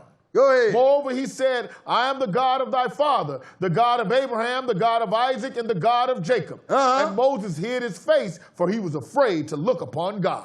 Go ahead. And the Lord said, I have surely seen the affliction of my people which are in Egypt, and have heard their cry by reason of their taskmasters, for I know their sorrows. So the Lord said, I done heard what's happening to your people down there in Egypt. Because of what them Egyptians are doing, because the Egyptians was hard on Israel, sisters and brothers. And I've heard their sorrow. Skip down to verse 10. Verse 10 and go ahead. Come now, therefore, and I will send thee unto Pharaoh, that thou mayest bring forth my people, the children of Israel, out of Egypt. Now, okay, come on, I'm going to send you down there to deliver Israel. Moses didn't go easy, sisters and brothers, because he knew how Israel was. Now, I'm going to go back down into Egypt where they want to kill me. So let's go into Exodus, the 4th chapter, and we're going to start at verse 1. Exodus 4 and 1, and go ahead. And Moses answered and said, But behold, they will not believe me, nor hearken unto my voice. Go ahead. For they will say, The Lord hath not appeared unto thee. He said, these people ain't going to believe me. He knows his people. Go ahead and read. And the Lord said unto him, What is it? What is that in thine hand? Go ahead. And he said, A rod. And he said, Cast it on the ground. And he cast it on the ground. And it became a serpent. And Moses fled from before it. God is starting to show his power now. He threw the rod on the ground, and it became a snake. Moses quite naturally, like any else do. We see a snake all of a sudden, we're going to run. That's right. So Moses fled. Go ahead and read. And the Lord said unto Moses, Put forth thine hand and take it by the tail. And he put forth his hand and caught it, and it became a rod in his hand. So he showed him, look, I'm going to send you with these powers. Man, that wasn't enough for Moses. Skip down to verse 6 now. And go ahead. And the Lord said furthermore unto him, Put now thine hand unto thy bosom. And he put his hand into his bosom. Go ahead. And when he took it out, behold, his hand was leprous as snow. Leprous mean white, sisters and brothers. Why are you going to tell me, a white guy, to put my hand in my bosom, and when I take it out, it's white? What's impressive about that? But if my color, and I put my hand in there and bring it out in white, you just got my attention. Lord is showing you these things because he wants you to do this. What verse was that? We have verse 7. Go ahead and read. And he said, Put thine hand into thy bosom again. And he put his hand into his bosom again, and plucked it out of his bosom, and behold, it was turned again as his other flesh. Yeah, he was getting Moses' attention there. Put it back in there and pull it out, it was black again. Skip down to verse 19 now. Verse 19. Okay, go ahead. And the Lord said unto Moses in Midian, Go, return into Egypt, for all the men are dead which sought thy life. So that friend that wanted to kill you, he dead now. So you going back down to Egypt? Go ahead and read. And Moses took his wife and his sons and set them upon an ass, and he returned to the land of Egypt, and Moses took the rod of God in his hand. Go ahead. And the Lord said unto Moses, When thou goest to return into Egypt, see that thou do all those wonders before Pharaoh, which I have put in thine hand, but I will hard his heart, that he shall not let the people go. But I'm going to tell you now, I'm going to harden Pharaoh's heart, but he ain't going to let you go, because the Lord wanted to get even with the Egyptians because they did Israel real bad. Go ahead and read. And thou shalt say unto Pharaoh, Thus saith the Lord, Israel is my son, even my firstborn. Israel, I want you to tell him, Israel is my son, even my firstborn. Wait a minute. The Lord adopted the whole nation. So if Israel was his son, his firstborn, where are the rest of the borns going to come from? From among the children of Adam and Eve. What people don't understand is that the Lord is going to adopt everybody on this earth. Everybody's name is going to be, last name is going to be, eventually be called Israel. Our father is Jacob. We are Jacobites. But God adopted us, and when you adopt somebody, you give them your name. Israel is one of God's names. Now, during the millennium period, he's going to adopt every nation. That's why he said, Israel is my son, my firstborn. When you say first, don't that imply some more coming? So if you adopted the whole nation, then where are you going to get the rest of them from? From among the other nations. Read the next verse. And I say unto thee, let my son go, that he may serve me. And if thou refuse to let him go, behold, I will slay thy son, even thy firstborn. He's not let my son go. Because if you don't let him go, I'm going to kill your son. Even your firstborn. And 10 plagues later, sisters and brothers, he did just that. So let's go into Exodus, the 12th chapter. Because Israel had killed all the males. Egypt had killed all the males. God said, you think I'm going to let you get away with that? See, God is a great collector of debts. Now, you done killed all these males among my people. Now, you think that I'm just going to say, I'm so forgiving, I'll forgive anything. No, I'm going to forgive you after I take some retribution on you. People don't know the God of this Bible. This is a dangerous guy. Exodus chapter 12. Now, this is after Israel had been down there in Egypt 430 years. The Lord is getting ready to spring Egypt. Spring Israel. Because Israel had been down there 430 years. 12:1. Go ahead and read. And the Lord spake unto Moses and Aaron in the land of Egypt, saying, This month shall be unto you the beginning of month. Go ahead. It shall be the first month of the year to you. Now, that's why our first of the year is not like the Gentiles' first of the year. Our first month is Abib, which starts around the last of April or the 1st of March. That's why we had to make our own calendars. This is going to be the first month unto you in the year. Go ahead and read. Speak ye unto all the congregation of Israel, saying, In the 10th day of this month they shall take to them every man a lamb. Go ahead. According to the house of their fathers, a lamb for an house. Now let's see what you're going to do with this lamb. Skip down to verse 5 and go ahead. Your lamb shall be without blemish, a male of the first year. Go ahead. You shall take it out from the sheep or from the goats. And you shall keep it up until the 14th day of the same month. Go ahead. And the whole assembly of the congregation of Israel shall kill it in the evening. So now you're going to put this lamb up on the 10th day, and you're going to kill him on the 14th day of the same month, and you're going to kill him at evening. Go ahead and read. And they shall take of the blood and strike it on the 2 side posts and on the upper door posts of the houses wherein they shall eat it. Go ahead. And they shall eat the flesh. Now you're going to put the blood over the doorposts in the houses where you're going to eat it. Why are you going to put the blood over the doorposts? Because the Lord said he's going to do something. Skip down to verse 12. Verse 12 and go ahead. For I will pass through the land of Egypt this night, and will smite all the firstborn in the land of Egypt, go ahead, both man and beast, and against all the gods of Egypt I will execute judgment. I am the Lord. I'm going to come in and kill the firstborn of everything. And look what he said. Go ahead. And the blood shall be to you for a token upon the houses where ye are. And when I see the blood. And when I see the Hebrew Israelite. And when I see the blood. When I see the sinner. When I see the blood. When I see the blood. Because if you put the blood over, that means you believe God. That means you got faith. It's always, like Jesus said, even when he came in the flesh, your faith have saved you. If you believe God, you're going to do what he said, and you're going to be delivered. I don't care how dirty you've been. It's what you are now. This is what I wanted to put there. So This blood was a token of their faith. Read that verse again. Go ahead and read. And the blood shall be to you for a token upon the houses where ye are. Go ahead. And when I see the blood, I will pass over you. And the plague shall not be upon you to destroy you when I smite the land of Egypt. Okay, so it's so-called now that the Egyptians believed him, so they didn't do it, sisters and brothers. So the Lord came through there. Skip down to verse 29. Verse 29. And go ahead.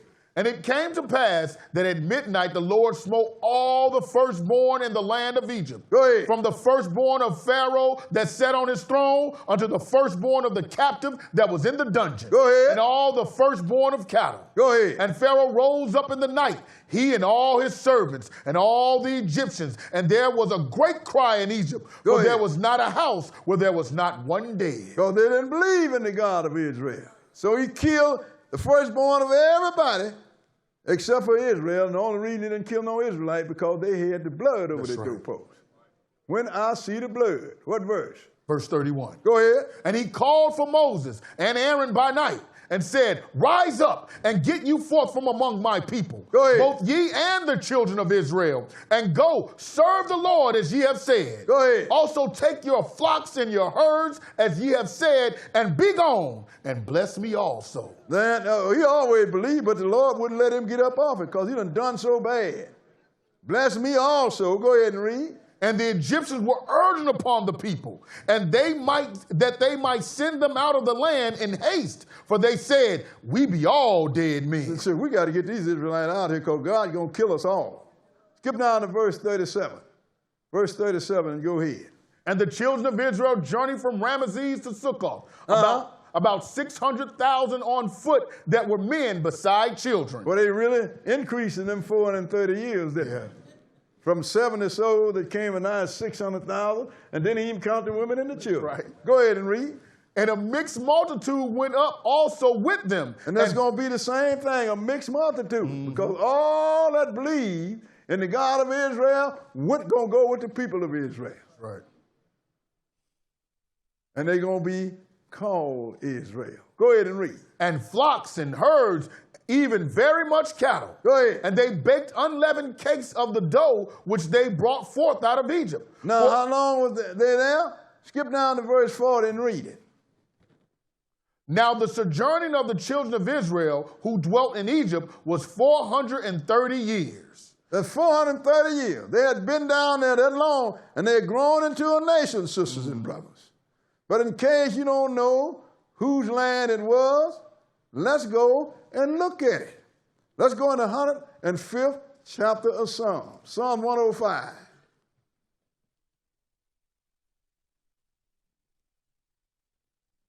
Let you know that Israel wasn't in Europe.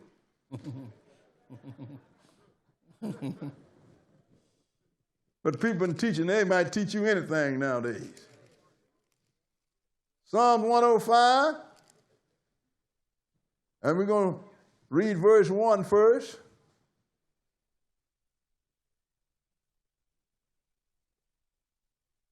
Psalm 105 and verse 1. Go ahead. Give thanks unto the Lord.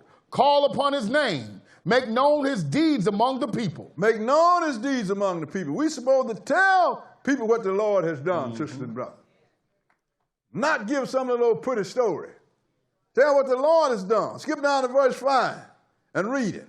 Remember his marvelous works that he had done, his wonders and the judgments of his mouth. Yeah, I want you to remember this. Go ahead and read. Skip down to verse 16. Go ahead. Moreover, he called for a famine upon the land. He brake the whole staff of bread. He wants us to let the people know this, like I'm letting you know right now. He called for a famine upon the whole land. Go ahead and read. He sent a man before them, even Joseph, who was sold for a servant. So he sent Joseph before that happened. Go ahead and read. Whose feet they hurt with fetters. Go ahead. He was laid in iron. Go ahead. Until the time that his word came, the word of the Lord tried him. Go ahead. The king sent and loosed him, even the ruler of the people, and let him go free. We read that, didn't we? Go ahead and read. He made him lord of his house and ruler of all his substance. Go ahead. To bind his princes at his pleasure and teach his senators wisdom. Wait a minute. You're talking about the wise and great civilization of Egypt? Maybe Israel had something to do with that. That's right. He said to teach his senators wisdom. Go ahead and read. Israel also came into Egypt, and Jacob sojourned in the land of Ham. Oh, so Egypt is the land of Ham. Because Egypt is Ham's second oldest son, Mizraim.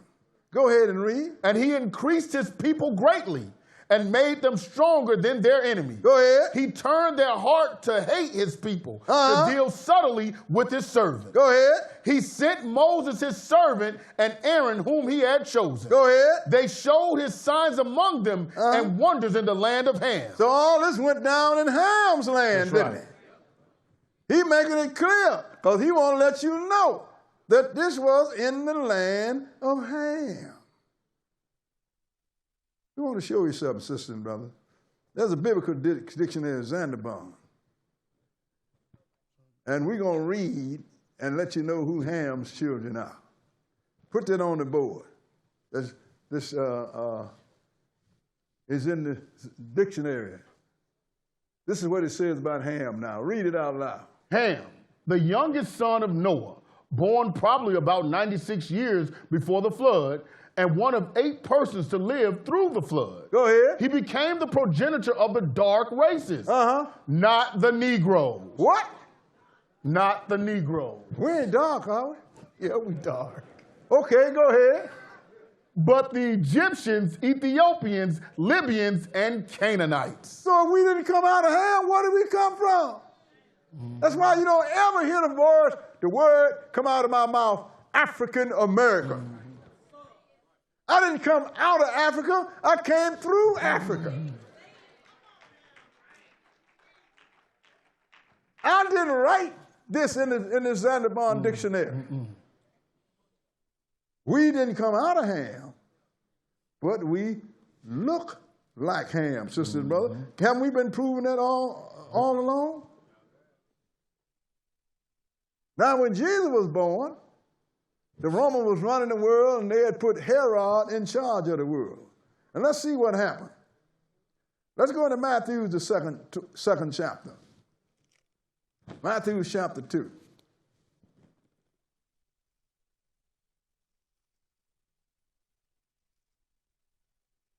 Matthew chapter 2. And we're going to start reading at verse 1. Matthew chapter 2 and verse 1. 2 and 1.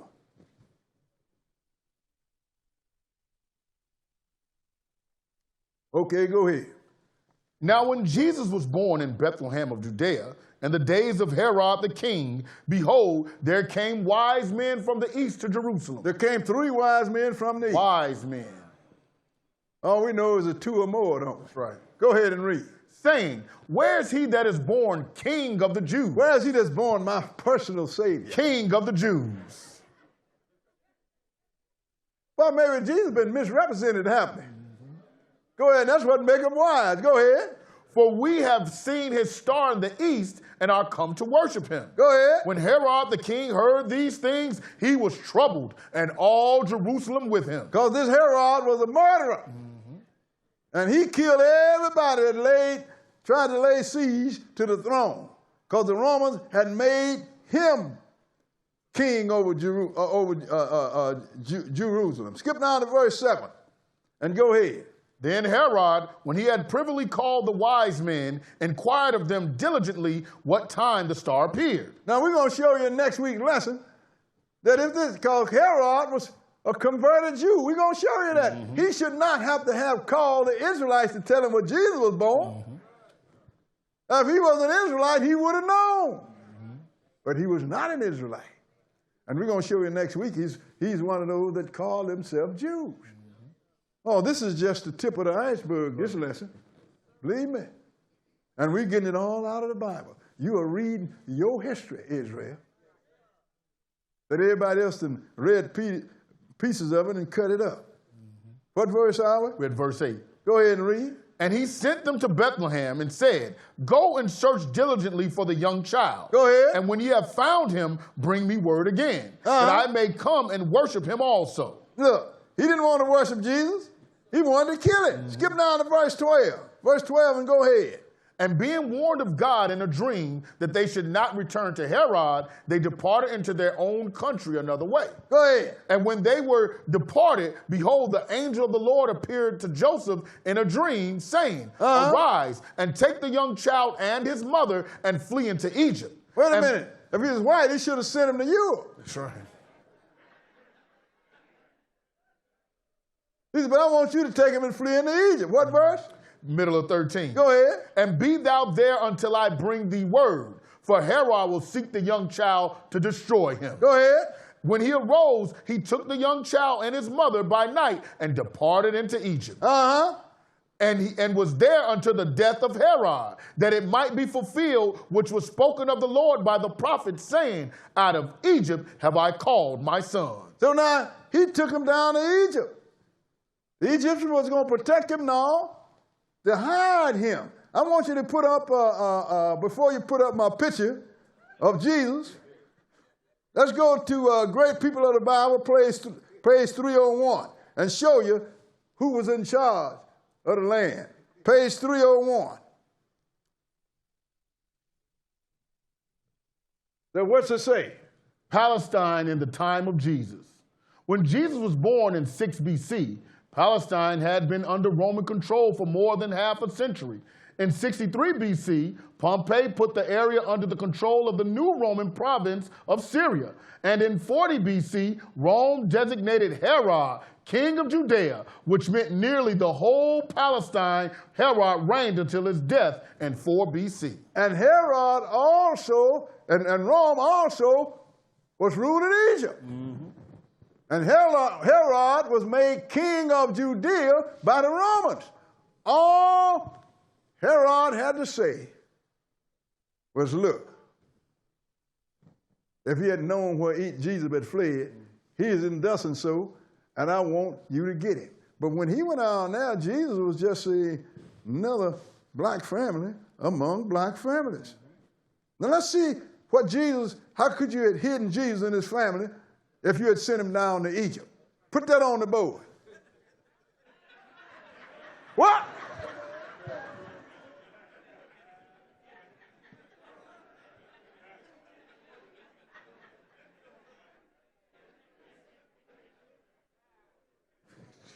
All Herod had to say, well, he is in Egypt, go down and get him. And the Romans would have gone and get him. So he didn't send Jesus down there to protect him. He sent Jesus down there to hide him. And when Mary and Joseph took Jesus among the Egyptians, it was just another black family among many black families. So what happened? The Lord sent Moses up into the house of Pharaoh to protect him, and he sent Jesus into the country of Pharaoh to protect him. Why was that possible? Because all of them was black. Now let's go and look at a famous apostle here. Let's go into Acts the 21st chapter. You see the pictures of this guy all the time with a little bitty flame or something in his forehead, the bald head. But we're going to look at this guy. Who is this guy? We're talking about the Apostle Paul. Israel didn't like Paul.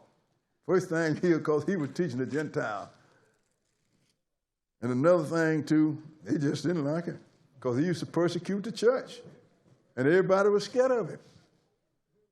Acts chapter 21. And they was trying to kill Paul, and the Romans came down there and rescued Paul because them Hebrews were beating him. And they weren't going to stop beating him until he was dead.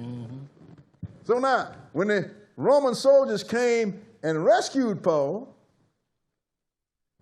they'd put chains on him, but we ain't going to read all of that. And they didn't know who Paul was. We're going to start this at verse 37. 21 and verse 37. And let's see what happened when Paul was being led into the castle. Go ahead and read.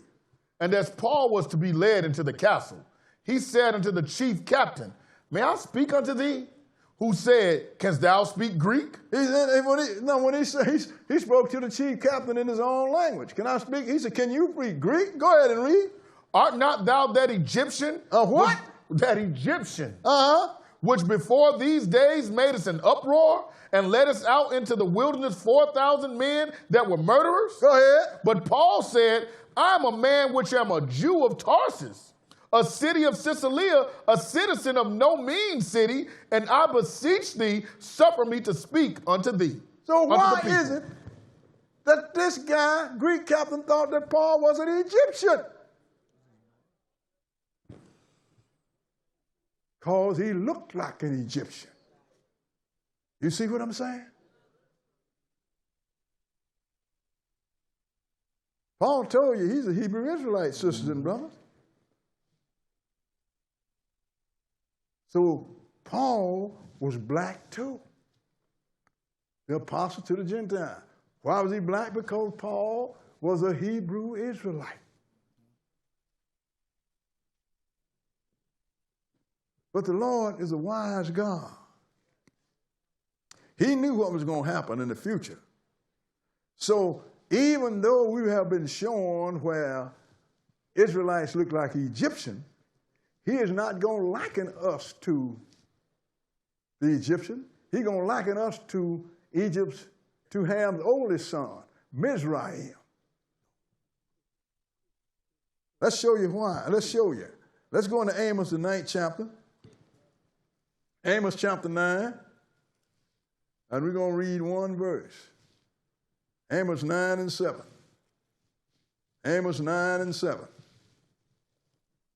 And see what the Lord said here. Because the Lord don't do nothing unless it's necessary. Amos 9 and 7.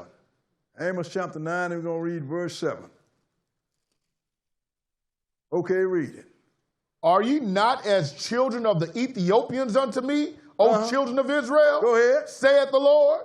Have not I brought up Israel out of the land of Egypt? Didn't he bring them up? That's right. Go ahead. And the Philistines from Caphtor, and the Syrians from Ker? He said, just like I brought them up, are you not as the children of Ethiopian unto me? Why didn't he use Egypt, sisters and brothers?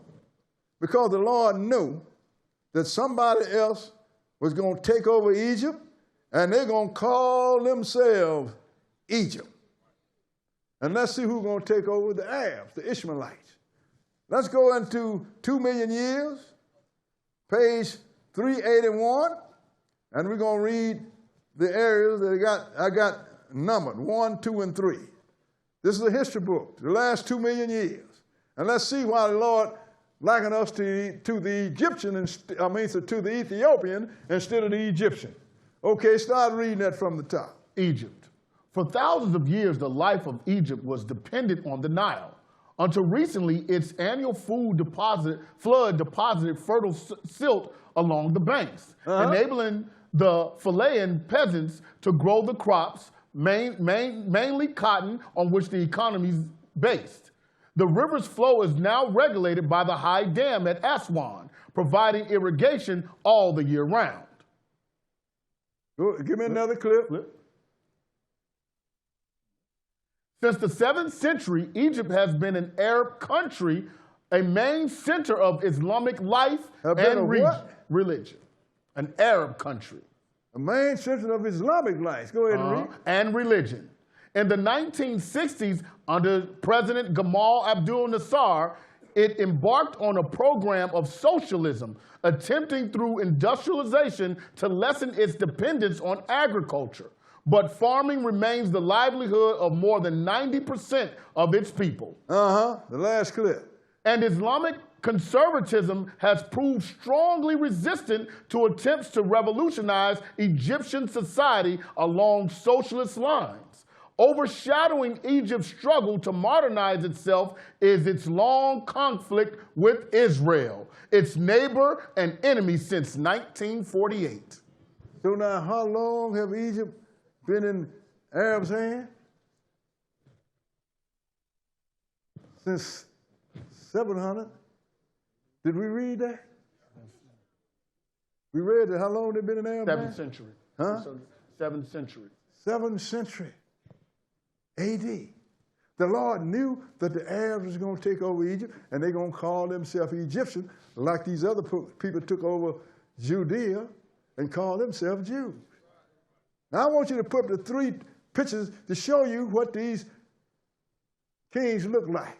We're going to show you Israelite, an Arab king, Egyptian king, and an Ethiopian king. Tutankhamun. What's he look like?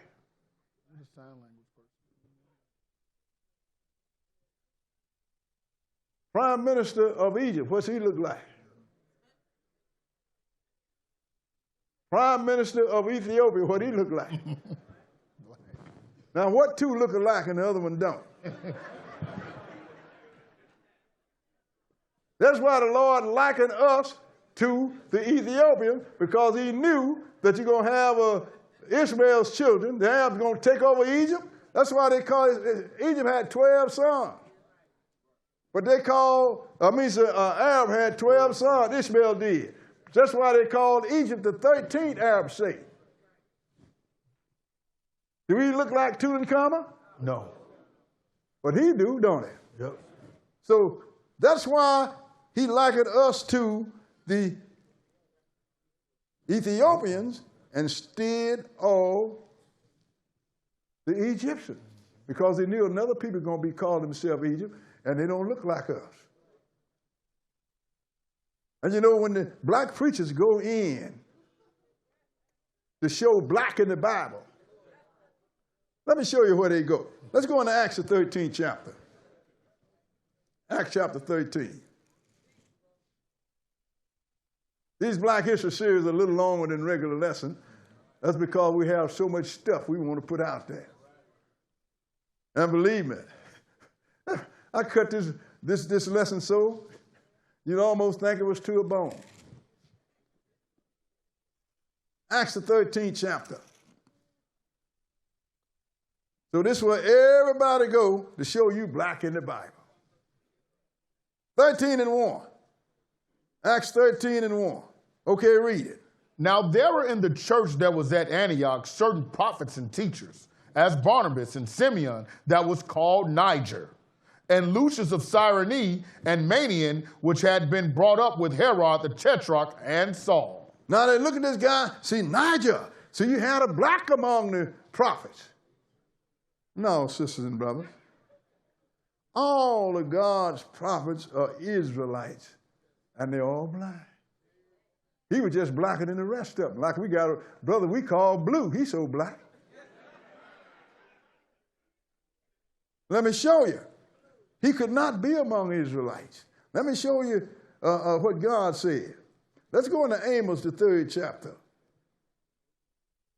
Amos, the 3rd chapter.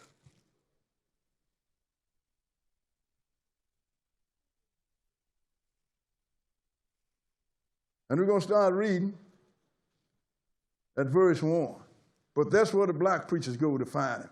I saw it recently. I was looking at YouTube. One went there. I'm going to show you black in the Bible. I just look at this guy. Who was Egypt? Vanilla? 3:1. Go ahead and read. Hear this word that the Lord hath spoken against you, O children of Israel. Go ahead. Against the whole family which I brought up from the land of Egypt, saying, Go ahead. You only have I known of all the families of the earth. Therefore I will punish you for all your iniquities. What does only mean, sisters and brothers? That's it. Ain't know nobody else. See, the Lord, we're going to show you next week. The Lord's always dealt with Israel and have not changed. But because we have been taught by the Gentiles, which adopted a whole lot of religion of the Hamites, we don't know nothing. Because the priest went into captivity. He said, you only have I known out of all of the family. That's why we don't get away with nothing.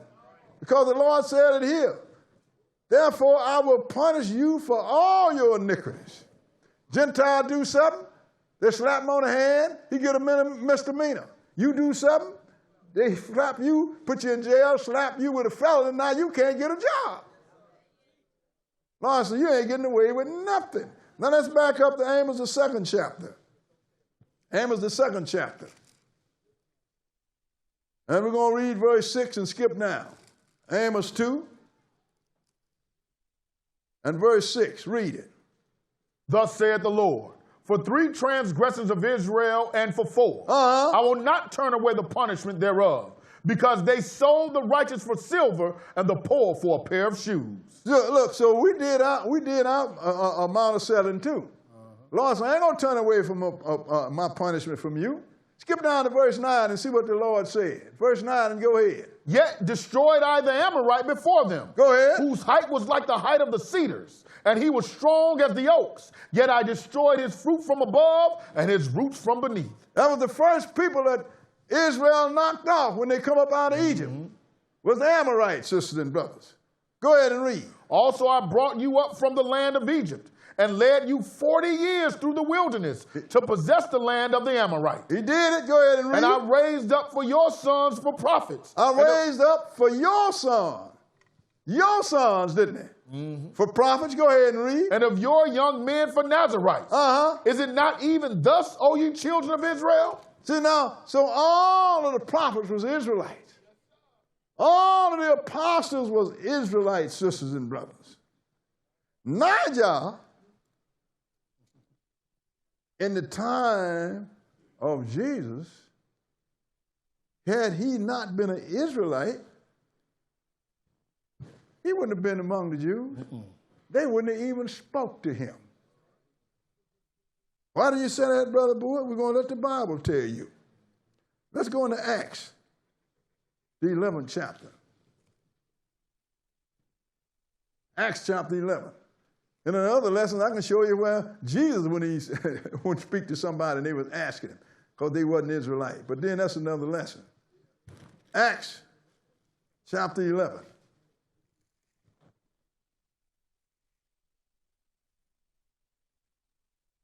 And we're going to start reading at verse 19. Because after the time when Stephen was stoned to death, the Jews scattered all over creation. Let's see who they was teaching to. Acts 11 and verse 19. Okay, read it. Now they which were scattered abroad upon the persecution that rose about Stephen traveled as far as Phoenicia and Cyprus and Antioch, preaching the word to none but unto the Jews only. Preaching the word for what? To none but the Jews only. They wouldn't teach nobody else. Go ahead and read. And some of them were men of Cyprus and Cyrene, which when they were come to Antioch, spake unto the Grecians, preaching the Lord Jesus. They wasn't the Gentile Grecian, that was the Jew Grecian, just like me. I am not an American. I'm a Hebrew Israelite. They would not even preach to them. They would go among the Greek Israelites and other Israelites in other nations, and they was to the Israelites only.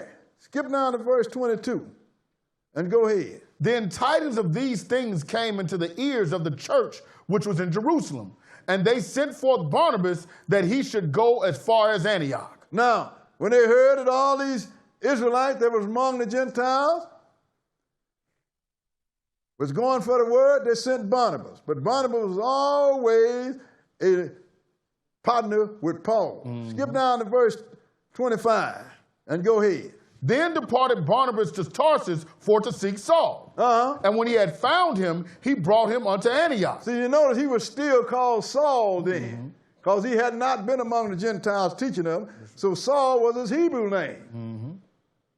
Then departed Barnabas to Tarsus to seek Saul. And when he had found him, he brought him unto Antioch. Go ahead. And it came to pass that a whole year they assembled themselves with the church and taught much people. Go ahead. And the disciples were called Christians first in Antioch. Wait a minute. You mean when the disciples called Christian first, that there was no non-Israelite in the church? No, sisters and brothers, not even one. So if Niger was not an Israelite, he wouldn't have been among them. Y'all understand? For the same reason that the apostles taught the Jews only. Let me give you this reason that you ain't never heard read in the church. Okay? I just have about 3 more after this, and I'll let you out of here. Let's go into Matthew, the 10th chapter. You ain't never heard this in the church.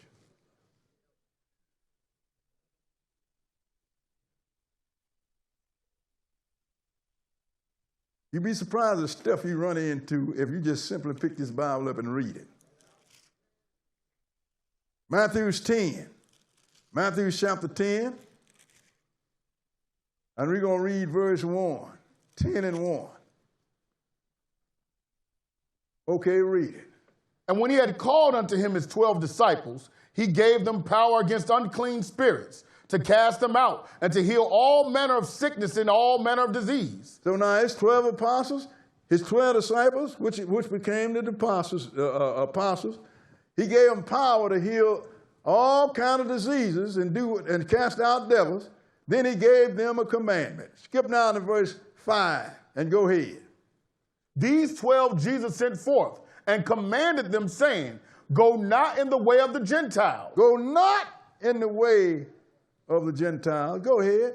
And into any city of the Samaritans enter ye not. Why didn't he want them to go in Samaria? Because the Samaritan wasn't Israelite. They had been taken out in 700 BC and replaced by other people. So why do I want you to go? Go ahead and read. But go rather to the lost sheep of the house of Israel. Have you ever heard any preacher tell you that Jesus commanded his apostles not to go among the Gentiles? But you just read it here, didn't you? Why would he do that? Because Israel had lost sight of self and the purpose that he was chosen. So the Lord had to get his priests back on their track. Because he still worked through Israel, and I can show you that. But now, so this guy, Niger, was an Israelite. Had he not been an Israelite, they would ask him, man, what you doing in here? And had him thrown out. But that's the way it was, sisters and brothers. But then, because God did it, because them apostles didn't teach to nobody but Israelites. Now let's go into Ethiopia, Acts rather, and look at this Ethiopian. Acts the 8th chapter. Because Philip wasn't even supposed to talk to this guy if he was not an Israelite. That's why Peter told Cornelius when he went in there, started talking to him, he said, don't you know it's an unlawful thing for a man who is a Jew to come in to and sup with people of any other nation? It wasn't as Gentile. If you wasn't an Israelite, you was commanded to leave them alone until the Lord decided that it was time. But let's start as Acts, the 8th chapter, and we're going to see Philip break the commandment of Jesus. Verse 26, 8 and 26. Okay, go ahead. And the angel of the Lord spake unto Philip, saying, arise and go toward the south unto the way that goeth down from Jerusalem unto Gaza, which is desert. Oh, so the angel of the Lord told him to do that, didn't he? Go ahead and read. And he arose and went, and behold, a man of Ethiopia, an eunuch of great authority under Candace, queen of the Ethiopians, who had the charge of all her treasure and had come to Jerusalem for to worship. Now this guy had come to Jerusalem for to worship. What was he doing at Jerusalem? Go ahead and read. Was returning and sitting in his chariot, read Isaiah the prophet. Even reading the Old Testament. Well, that was the only book then at that time. But go ahead and read. Then the Spirit said unto Philip, go near and join thyself to this chariot. Go ahead. And Philip ran thither to him and heard him read the prophet Isaiah and said, understandest thou what thou readest? And he said, how can I, except some man should guide me? And he desired Philip that he would come up and sit with him. Now, Philip got in there and taught this man and he eventually baptized him. But then, why was this guy coming from Jerusalem? Let's find out. Let's go into Deuteronomy, the 16th chapter. You got one more place after this. Deuteronomy chapter 16. Deuteronomy chapter 16.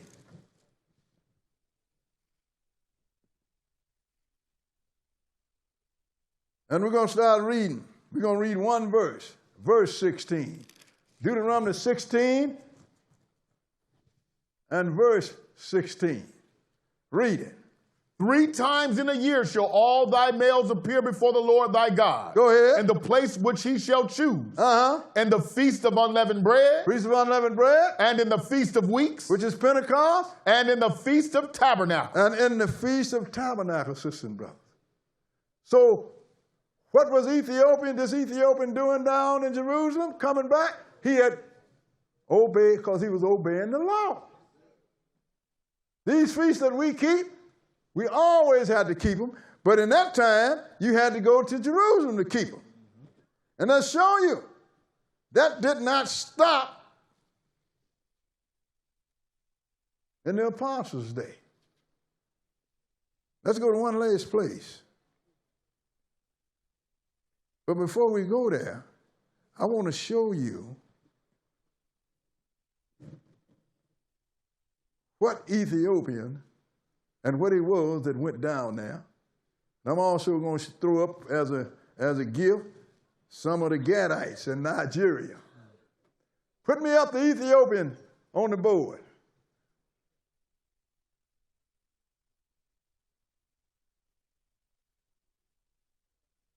You ain't going to put him up because I didn't say the Philosophes. Put the Philosophes up.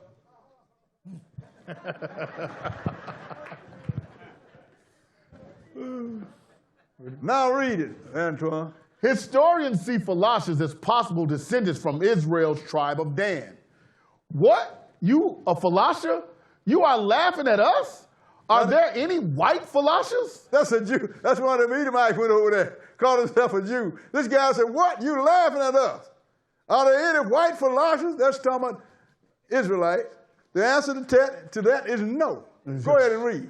That was the way the people of Beta Israel greeted French Semitic scholar Joseph Halevi upon his arrival in Ethiopia in the last century. Jews are black, not white, they said. They said the same to Halevi's student, Jacques Fetlevich, who became founder of the American Pro-Philosophy Committee. Now look, does he look white? That's a philosopher. He's out of the tribe of Dan. He knows what that tribe he come out of. Now let's go and look at some people in the tribe of Gad. Igbo. What up the Nigerians? Igbo. Read that. The Nigerian Jewish claim was bolstered several years ago with the discovery in the area of an onyx stone reportedly bearing the name Gad in ancient Hebrew. Read what's under the read that now. Wandering Jew. With traditions that echo Jewish ritual, these Nigerians seek official recognition as Jew. We want a rabbi to come here and elevate a Torah, said Haram Chevron Levy, second from the right. So the whole thing is, but the Nigerians are Israelites. They even know, they got evidence that they are from the tribe of Gad, sister and brother. What do these Nigerians look like? We haven't made the transition of white yet, haven't we? So now, let's see what happened on the day of Pentecost. Let's go into Acts, the 2nd chapter. See, we just read the book as it's written, sisters and brothers.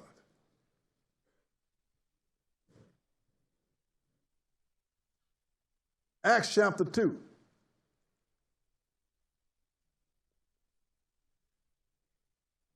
We're going to read 2 verses. We're going to read Acts 2 and 1 first. Acts chapter 2 and verse 1, read it. And when the day of Pentecost was fully come, they were all with one accord in one place. They was all with one accord in one place. And who was they? Skip down to verse 5. Go ahead. And there were dwelling at Jerusalem Jews, devout men out of every nation under heaven. Why was they there? Because of the law. The Lord said, I want all males to come before me 3 times a year. So the Ethiopian knew the law. That's right. He was a Ganite, and where was he coming from? From keeping the high days, sisters and brothers. And you saw what they looked like. All Israelites are black, sisters and brothers. Every one of them. And we had a white preacher to tell you that. And this will be the last of it. Put up there what this white preacher said to his church.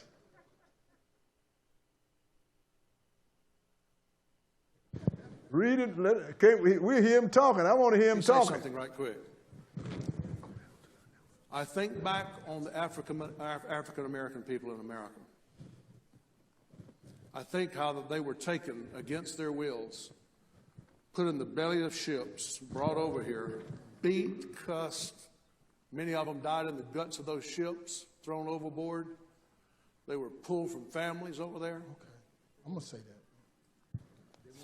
You ain't never heard a gut-wrenching song. Do you hear a black person sing one of those old black Negro spirituals? Nobody knows. I can't sing it like that, see, because I hadn't experienced what they be. When you've experienced hell, it comes out of the voice. I said, when you experience hell, it comes out of the voice.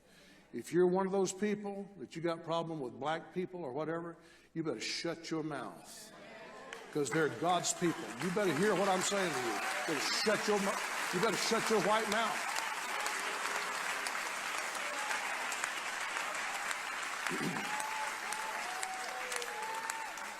You better shut your white mouth. I'm not kidding you. I know some of you was raised in the deep South, and you was raised by prejudiced people and bigoted people. You better get that out of your system. You better get it out of your system. It'll cause you to suffer right along with those masters. It'll cause you to suffer right along with them.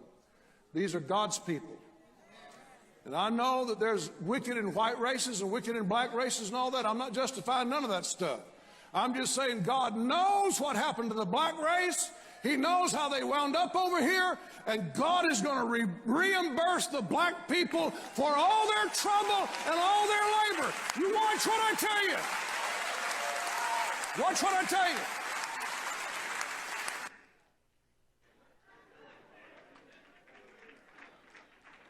So this preacher knows that we are God's people, the Hebrew Israelites. And he's telling his people, you better leave these people alone and stop coming down on them. You know why? Because payday is coming, sisters and brothers. So now you know there is no white Israelites. Every Israelite is black. Just like every Egyptian is black. Just like every Ethiopian is black. Just like every son of Ham is black, we are too. The only difference is, like we saw in the newspaper, in the dictionary, the Zanzibar dictionary, we didn't come out of Ham. We are God's chosen people, Hebrew Israelites. Thank you for your time.